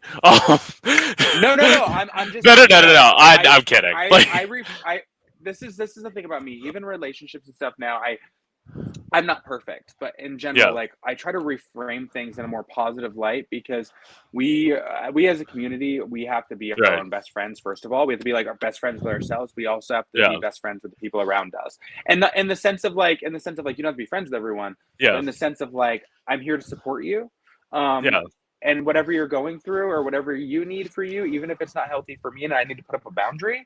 yeah. I'm still gonna embrace and accept you for where you're at, because we all have our own stories and we all have our own traumas and we all have our own things that we've been through and are currently going through. So I'm here to support you in whichever way you need, but also the way that like I possibly can. And sometimes that's by being like, I need distance. I need Right. space. So that's it's not to make you sound judgy. It's just to No, no, it's to no. reframe. I do this thing where I reframe things a lot, to try to see the other side of it. And Right. again, I trust me, I can be a judgy bitch, but like I try to see the other side of it. Well, I have a tendency to turn things negative, but that's also because like in some ways I'm the person who like when I'm with somebody I'm like comfortable with, I'm the person who like likes to make jokes the whole time. So it's like I have a tendency to like Mm. turn stuff a little bit negative because there's no such thing as a positive comedian. Like Me, HIV here. Hello, remember? work. The jokes write themselves. Yeah. So where the hell am I? I got there. Oh, okay, I found it. So when did you start doing OnlyFans? I started doing OnlyFans in the fall of 2019, and I started with Andre Thomas and Chirac. Those were like the first people that I filmed with. And they're both fabulous, amazing people. I love them both. And Chirac is just a beautiful human being, and I love that he's such an activist. And I'm glad that we filmed, and we're still friends today. Work.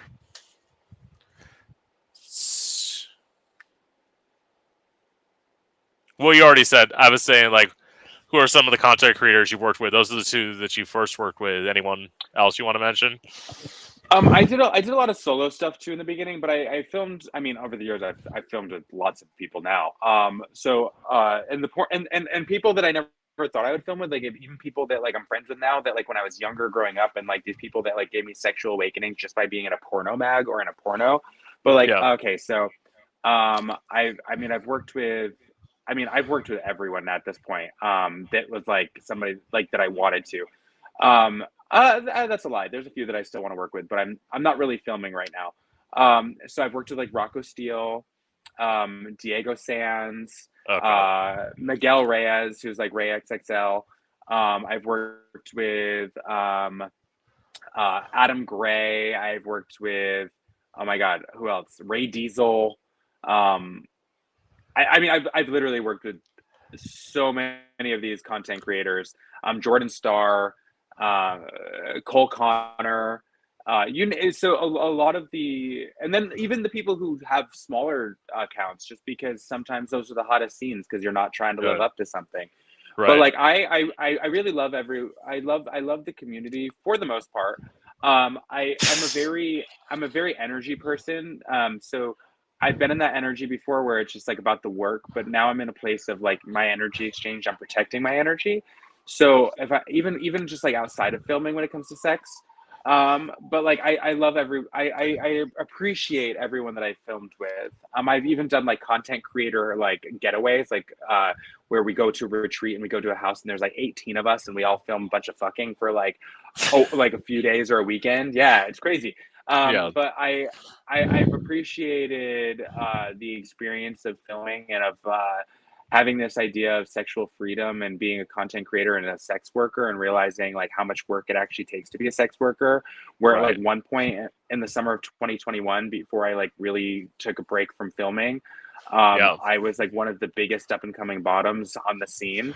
Um, and I just needed to take a step back for myself. And that's okay. But like I really, yeah. I also say Diego Stans is amazing. Well, Diego Sands was one of the names that I recognized that you had worked with. I mean, Diego Sands is Diego Sands, and Yeah. Diego Sands is a great human being. And I say this because Diego has had a lot of controversy because of the T slur. But what had happened was, and I'm not defending the T slur or anything, but what I will say is that when he said it as a comment, it was toward his friend who is transgender, and Yeah. they have that rapport with each other. And so Right. when he doubled down on that aspect, because him and I, before I would film with him and I sat down and we had coffee and we talked about it. Yeah. And I've come to realize that Diego Sands is one of the most loving, supportive um, uh, human beings out there. Like I genuinely love Diego. We've had a lot of great conversations, and he's come to see my drag shows, and we filmed Yeah. together, and just such a wonderful human being. So sometimes I try to challenge that other side when it's like I got to know him, and he's just really Yeah. wonderful. Also, Rocco Steele. Rocco Steele is another wonderful human being. Um, Rocco Steele. I don't know if you know Rocco Steele. He's a daddy with a like 10-inch but like this thick penis. Um, and he's just such a sweetheart. I've known him for years. And we finally got to have sex because we wanted to, and it was on Yeah. camera. Yeah. For more information, you can go to www.onlyfans.com/theonlyjmv. Yeah. As I said, the one name that I was expecting you to say, I don't know. I know he lives in New York. That's why I didn't know if you worked with him. Max Connor. Oh, I love Max. I love Max Yeah. so much. Yeah, we've never filmed a fuck scene together. When we filmed, we only fooled around because he had a bunch of other filming and like he had like a Cam 4 scene that night, so he couldn't Yeah. come. So it was with Dion. And so Dion and I filmed, and then Max just fooled around with us. And Max is such a sweetheart. We've Yeah. been trying to set up for years to film, it just never worked out. Also, like Austin Wolf, I Yeah. filmed with Austin Wolf, obviously. Yeah. Austin Wolf is literally one of my oldest fuck buddies in New York City. Like Work. since I moved here. Work. Bow wow. So from that, I will preface this. So some people probably don't know what this award is outside of New York. I do because literally my friend Benji Bradshaw was nominated for an award this year for the Glam Awards. So what was that like for you the night you won your Glam Award? So I'm actually a multi-Glam Award winning person here in the city. God. Um, and so for 29, yeah, I've been nominated so many years, like in different categories, like Door God or Goddess, and Yeah. Party Host, and Best Dance Performer, and so on and so forth. I've been nominated for a lot of different categories, but I won for Best Go-Go. Yeah. Early 2020 when we had the Glam Awards for 2019. I won Best Go-Go Dancer, and that was like really big for me because I'd been Adonis like Vinny Vega like every year for like the 6 years before that, And so I was like, okay, well, like I'm not going to win, but like I'm still going to try my hardest. And I won. Right. I went I was like the first award of the night, and I went up to the stage and I like dropped into a split. And I was like, this is like 13 years of me go-go dancing in the making to be able to Yeah. make this happen. So like, thank you so much, because this means so much to me. Like, this is about body and sex positivity. This is about inclusion, and this is about diversity, and about like, and all these things. And then so this year, oh my God, this is very interesting. So this year I got COVID just before the Glam Awards. So I couldn't go to the Glam Awards. So I had people messaging me when I won the Glam Award, and they were like, "Oh my God, you won!" And I was like, "Ah!" And actually, the guy that I've been seeing, I don't know where we're at right now. But the guy that I've been seeing and talking to, like, was there, and he's like, "I thought I was the person to go get your award," and I was like, "Oh, you're my person now." Anyway, so it was like this whole thing, and I was like, it was just really cool to win and not be there, and it was kind of dope and badass that I was like, "Oh, I'm not there, but I still won." No, I'm really grateful to the community, because this is a nightlife community based voting system, and so to win an award voted on by your peers, it's like it's similar, very on a very much smaller scale, but it's very similar to like the SAG After Awards, like where it's like these are your peers. These are your peers voting for you. So it's like the cream of the crop of New York City nightlife voting for you. And I just really appreciate it, because my burlesque is so much different than a lot of other people's. Like, it's very hybrid. Um, and so it's just I still haven't got my trophy. Cherry Jubilee, Jackie Huba, I still have not received that trophy. I'm coming for you. Right. No, but I'm just really grateful. It's really cool to win a Glam Award and to be recognized by your peers.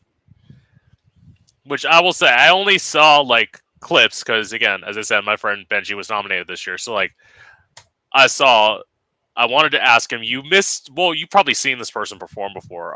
Kevin Aviance. Oh, Kevin. Oh Yeah. my gosh. Oh, I love Kevin. Kevin is a friend. Yeah, I love Kevin so much. Yeah. You just made me smile, because Yeah. Kevin is just an icon.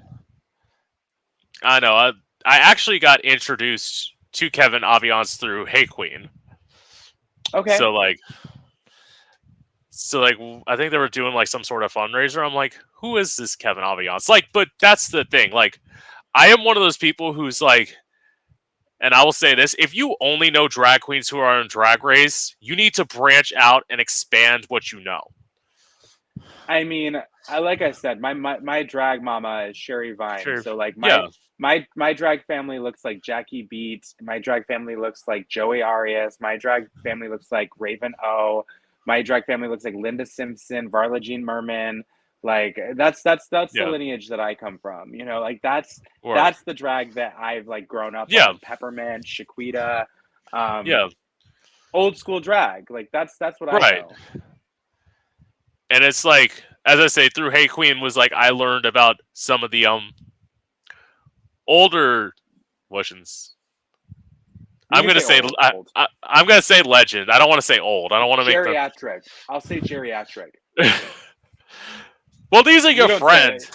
They won't cancel me for this. They'll be like, oh. Like, oh. These are your friends, bitch. At some point, I'm trying to interview some of these people. Like, I want them to like me. I mean, I have one thing to say. Old. Old. Outdated. Expired. Retired. Fired. Me, I'm fired now. Yeah.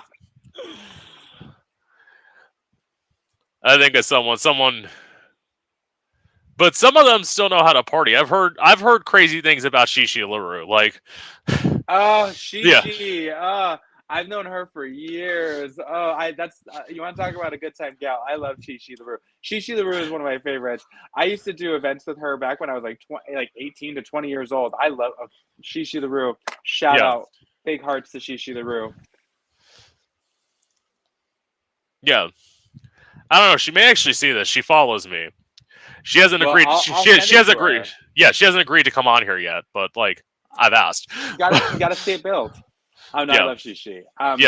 So like that was my experience with the Glam Award. I think that was like I think that it's just like a really nice thing to be voted on by your peers. Right. So, okay. Well, you can kind of say this. You call them old. I have a different word on here. So, what is it like knowing so many legendary drag queens? Just knowing that I can fit in with them and keep up with them. No, it's kind of cool. I learn a lot from them, and I take a lot of note from them. Like when I was in Nashville recently, like Aurora Sexton, who is just this iconic trans performer and just trans person in general. She's amazing. She's incredible. And like even just there and her just like taking a second to like help me in the mirror with something with my makeup that like I just didn't think about it, ever Yeah. before. And she's like, just try this. I was like, okay, cool. And I did it. And it just that one little thing just elevated my makeup so much more. And so knowing all these legends and like being supported and supporting them and just like being a family, it's really cool. It's really cool. And you know what? I am a legend. I am an icon in New York City. No, I'm not going to say that. I'm on my way to being one because I learned from the best. Well, I mean, you'll I, get there soon. Like, you've been there how long? I'm just not above the age of 60 yet. So. No, I will. Believe me, girl. I don't need a walker. I don't need a Yeah, walker, a cane, or a wheelchair yet. But once I'm there, you can call me a legend and an icon. I won't ask your age because like somebody Blink like 182. Blink 182. What's my age again, baby? What's my age again? well, this was the thing. I had to admit it on the podcast. I didn't want to, but somebody asked me my age. I'm like, well, now I have to be honest because I'd been like, I'm around this age. Like, you and I are close in age. I used to say that all the time to the guests, and then finally somebody asked me, and they're like, I'm like, fine. It's like, fine, you're Yeah. right. You and I are the same age. I'm fucking 28. Like, Yeah. I mean, yeah, working with them and knowing them is really, yeah, I'm grateful for it because I have reference of old school stuff, plus I have reference of the new school and new age stuff. So it's nice because then you can kind of mix the two and make it what it is, and also understand that my drag is valid, even though it's not what everybody else does. But that also makes it punk and it makes it a little like fucking rock star, and I love that. So shout out to being punk and being different. yeah, girl, don't nobody know that different than I do. Like, Mm. I am the one who's like, I am also someone who's like, as much as people like, well, you perform Nicole Scherzinger, so you probably know this a little bit. It's like, I am someone who's not afraid to perform something that's not a hit song. Mm. Same, but But I prefer to do something outside the box. Like for instance, I'm doing a Britney Spears party on Saturday. I'm doing Kill the Lights, and everybody's like, "Oh, that's a choice." I'm yes, like, "Yeah," but I'm like, "But baby, I don't perform her. I don't perform the hits. I perform like Kill the Lights. I perform. I mean, Breathe on Me is gorgeous, but Breathe on Me, and like yeah, I like Toy Soldier. Like I don't do word. Toxic. I don't do Circus. I don't do Baby One More Time. I don't do Oops, I Did It Again. I don't do any of like Give Me More. Like those songs I won't perform because it's like it's overdone by drag artists, and it's like I want to do something that like and do it well too. That's the thing. It's like for Kill the Lights, like baby, I am punk. I've been in front of the camera enough. I'm fierce. I'm ferocious. I'm a fashion diva. So like give it to me. And also like there's a certain level of confidence and energy you have to do to perform those songs. And so like Yeah. Kill the Lights is like, baby, bring it, you know? And so I love being able to do something different for people. Well, okay. To your point of performing hit songs, I do it, but it's also like I think it's a little bit different because obviously I'm singing live, so like Oh yeah, yeah, yeah. they are When you're getting a when different you're experience. singing Yeah, when you're singing live, it's like people want to sing along with that stuff. yeah. Um, yeah, yeah. So I get that aspect of it. Yeah, but like I mean, again, working with like these legends and icons and knowing them has just been super amazing. But like, for example, the last time I performed, I was competing to like perform at Pride in my area, and like most people would have done a hit song, and the song I decided to choose, it's just because I wanted to do it, was "Staring at the Sun" by Anastasia. Like I just wanted to do that song, and I said I don't care that my voice doesn't sound pretty in this song, and that there's points where it sounds like I'm screaming the vocals. I don't give a shit. I want to do this song. I fucking did it and lost, but But you did it, honey. But you did yes, it. But you did it. sometimes you gotta take a risk. And by doing that, you were turning yourself into a legend and an icon one day, Yeah, baby. So kudos to you. yeah. So, what? Okay. No, I have a question at the bottom I'm going to ask first. So, have you ever suffered with body issues? Ah, baby doll, sweetie, darling. Yes, of course I have. I'm a dancer. When I was Yeah. younger, I was anorexic for a little bit. I always compared and despaired my body with the other dancers in the room. I also, uh, being when you put yourself out there, and this is I say this proudly, but I also say this in a way of like a warning to other people. Like I was one of the first people on social media that's posting body photos, like, and one of queer people anyway. Like I was doing it before it was like people used to say, "Oh my god, you're posting a shirtless photo. Oh my god, I can't date you." That was that time, and now they're getting double fisted on Twitter. So it's like What? the doors I've opened, sweetie. The doors I've opened. I mean, and in that case, the assholes I've opened. But it's no, but it's interesting because even after coming out as non-binary and like I went into the gym where it's like a lot of cis gay men. I also had like a lot of not only body dysmorphia but gender dysphoria in a lot of ways, and I had to like there was a lot of work that I had to do on myself to get to a point where I was super comfortable in my own skin, being where I'm at, and it was. I actually, up until a few months ago, I was not very happy with my body, and I was gaining weight. I was getting thicker, and this is the thing. It's like body positivity. Yes, I'm all for all different shapes and sizes.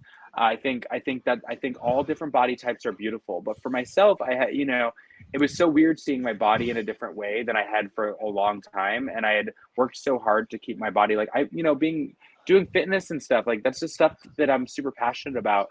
So it wasn't until about mid-January where I kind of took hold of my body again and like my health, my personal health. And like I in the last few months I've gone from being like super and my from what is super thick for me Yeah. to being snatched again. And uh it's helped me a lot because I forgot how passionate I am about moving my body and being in the gym. Um and it's also helped me like reframe my diet again about like the things that I'm eating. Yeah. Um and I cut back on eating meat, and I've gone to eating more plant-based again. Occasionally I'll have fish or meat, but like not as often, like maybe like once every couple weeks, but if even. But then when I do it, like I start feeling like my stomach just gets weird, and I'm like, you know what, I'm good. I don't mind eating plant-based. It's great. So yes, I've suffered from body issues a lot, but I'm working on serenity and peace for myself and patience and not beating myself up. Right. And I totally get that unrealistic thing. Well, as I always say, being a bigger person, of course, I suffered body issues. I also suffered from, again, you said that unrealistic weight. At one point, I was in the mindset that I'm like, I need to be 150, 160 pounds. I'm 6'3". That's not realistic in the slightest. Well, we're also part of a society Yeah. that has for so long idolized like this unattainable, unrealistic version of what you should be or what you need to be in order to find yourself attractive, based off Yeah. of media and advertisements and just the world, just in general capitalism. Yeah. It for the longest time thrived around this unattainable thing that we all strove for and we would do anything to have. So the fact that there's so much more representation now and there's a body positivity is such a beautiful thing. So I'm glad that you found a way for yourself to not beat yourself up, same as me, and like to just like Yeah. be comfortable in your own skin as who you are, because baby, we were born this way. But no, seriously, Yeah. body beautiful, and I'm a strong believer in that. And like, I had to learn to accept my body for what it was, and it was Yeah. nice having people around me that would lift me up and be like, "Baby, your thickness is beautiful," and I'd be like, "Thanks." So yeah, I've definitely struggled, but now I'm in a place of like, okay, I feel comfortable again. But again, because I posted something a few weeks ago about like my body transformation since November till April, and somebody like rolled their eyes about it. And I was like, no, but you don't get to roll your eyes at that, because Yeah. even though it wasn't as thicker as some people can get and or are, for me it was a period of depression, and Right. it's a sign that I got out of that, which is healthy Yeah. and it's Work. great. So anyway, yeah. So I could still struggle from time to time, but ultimately just being patient and kind with myself. And it's also my way of saying this is like, I am into black guys, and black guys are into me, and black guys like an ass. So luckily, I have one. Work. Get your life Definitely. money. Definitely. So where was I? Oh, so I know you like briefly stated this. So what are your thoughts on the state of how queer people are currently being treated now? I love it. It's great. So okay, so obviously, like we talked about this, like I went to Nashville and Yeah. I performed in the Drag is Good event, produced by Big Dipper and hosted by Alaska and Willem. So obviously, I don't like it. I'm a huge advocate for our community, whether it become HIV or LGBTQ plus rights and issues, trans rights and trans issues, non-binary issues. I think that where people are calling us groomers, I was like, baby, I groom myself. I don't need to groom you too. It's enough work keeping this pretty. But it's also like I don't have a license in cosmetology. I'm not trying to groom anyone else. Right. I'm at a place where I believe that they have nothing better to focus on. The conservatives that are coming for queer people, they also don't know how to do their jobs, so they're just focusing on things that are trigger words and like things that will get their base riled up and to get them reelected so that they can make money and just be assholes. Hello capitalism. Yeah. But I don't like it, and that's why I stand up and I speak loud.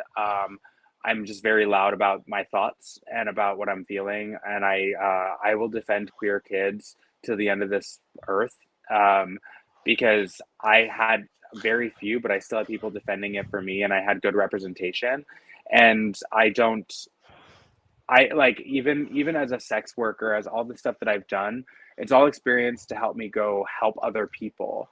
I'm there to be of service to other people. So anything that I can do to uplift queer people and combat anti-LGBTQ plus legislation is something that I'm willing to do. Queer kids, especially trans kids, need our support. Yes. I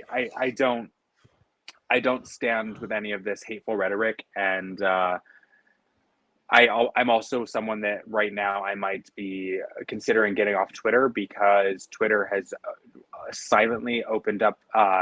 They've stopped policing, we'll call it, dead naming people. Yes. So now you can dead name people on Twitter, and I don't agree with that. So it's just like Twitter, you're literally putting yourself in the shitter. So like, good for you, Twitter in the shitter. It's a new hashtag. I'm gonna create it today.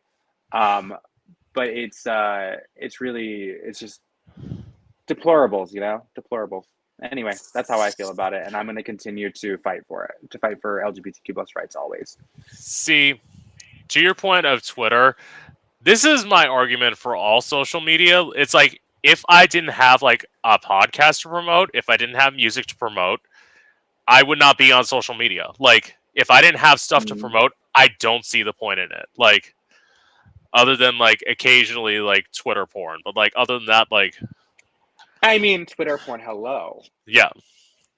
But it's like, in terms of what you're saying, it's stuff that I totally agree with. And in some ways, they're infringing on people's like livelihoods when they're starting to do all these like drag bans. Because it's like, you're making it so that people can't work. I mean, I don't want kids in my drag show anyway. Yeah. That's because the thing. what I do isn't appropriate for children, and my ass is out half the time. I'm performing like, these are not things I want children to see.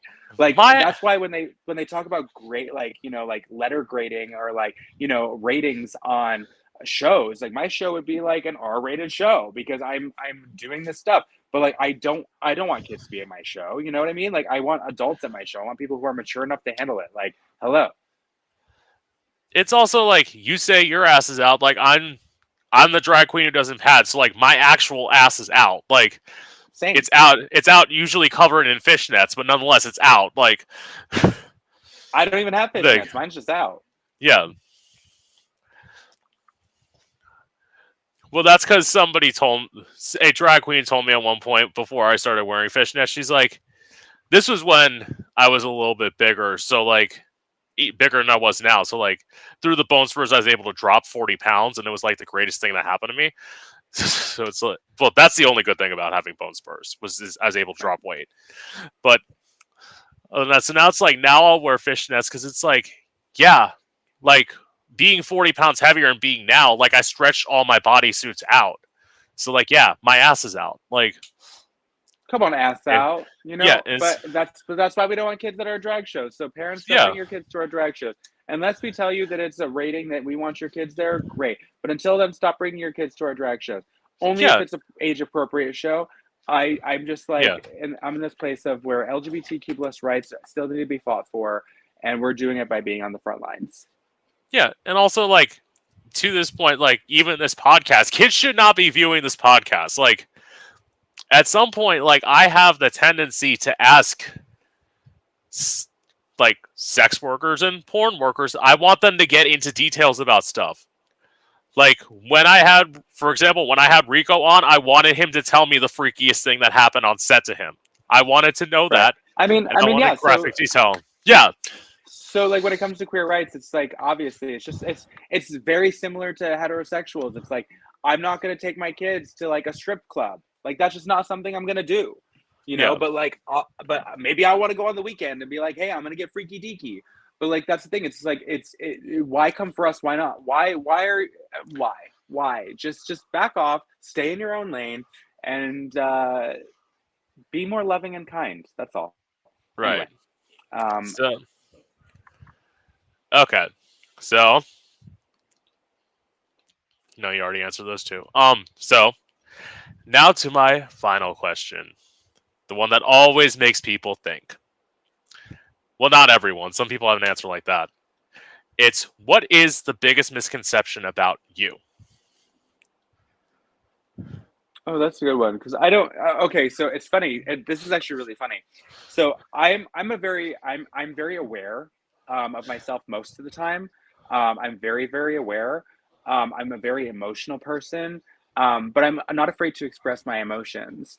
And a lot of people, and I've heard this before, and people like there's a few things. Either people think I'm toxic, one, or they think that I'm like this like rude bitch that doesn't want to talk to them. And I'm like, no, that's actually not true. I'm actually quite kind. Um, but I also protect my energy. So like if you're out there acting like a crazy bitch, like I'm just gonna be like, all right, cool, I need to like protect my energy, I'm out. I also am like practically blind, so sometimes I don't see people in public. Like and so like because I don't wear contacts either. So like I don't say hi because I don't notice it's them if they're like all the way across the room.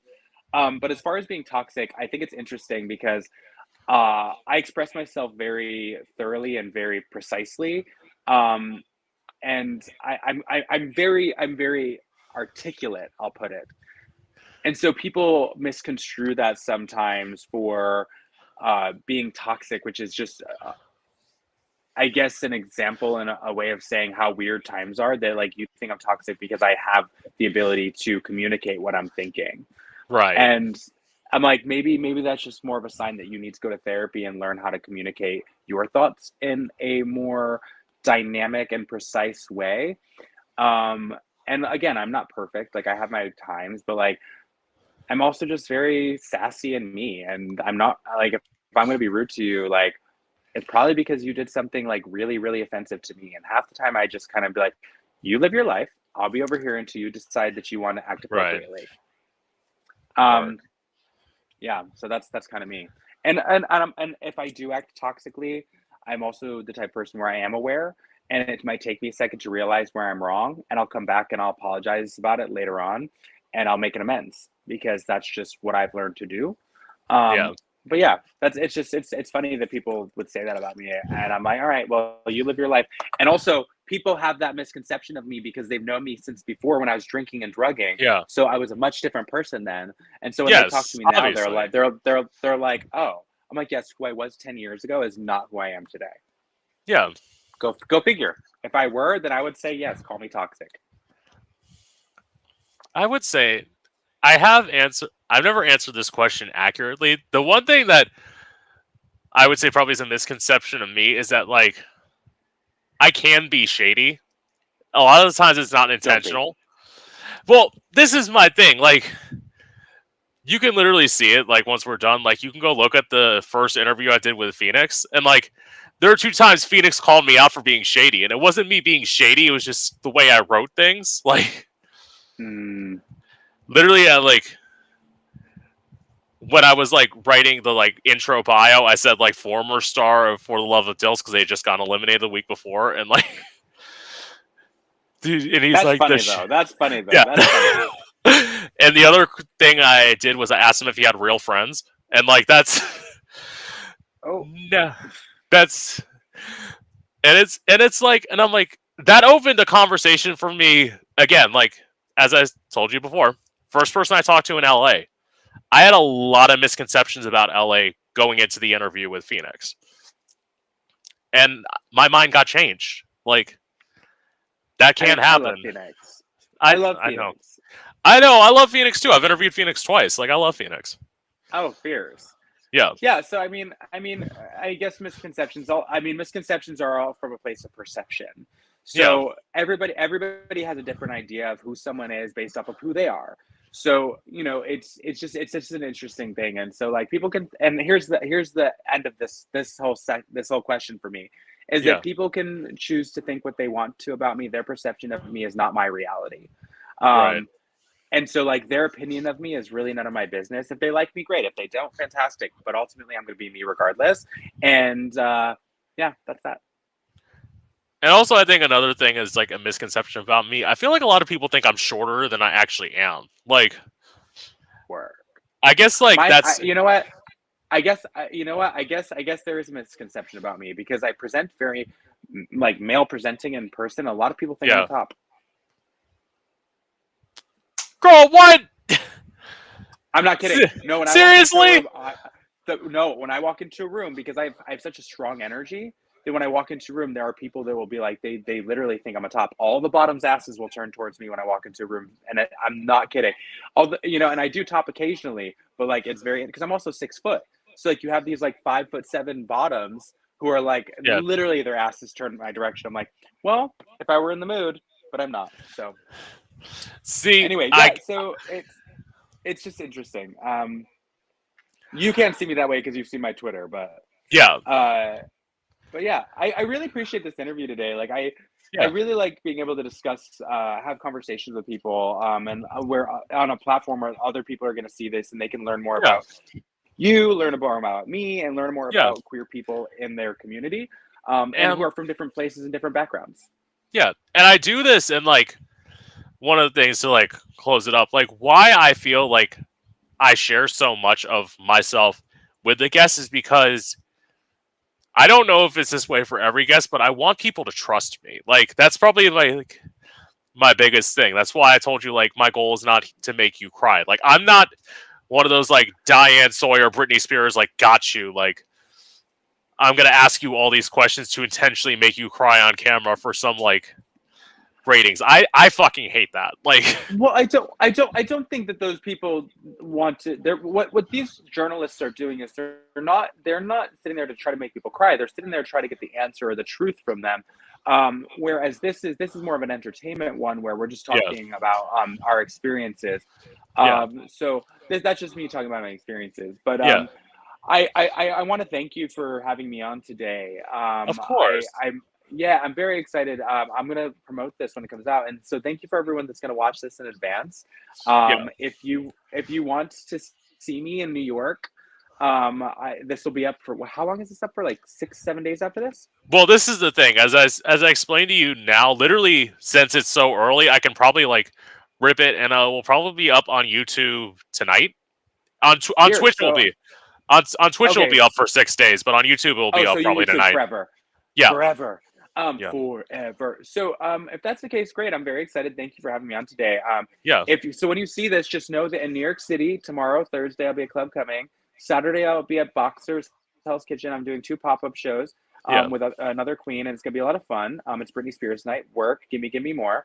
And then I'm going to be in Nashville again soon. I'm hosting the Southeastern Entertainer of the Year pageant, which I'm really excited about. I'm hosting a pageant.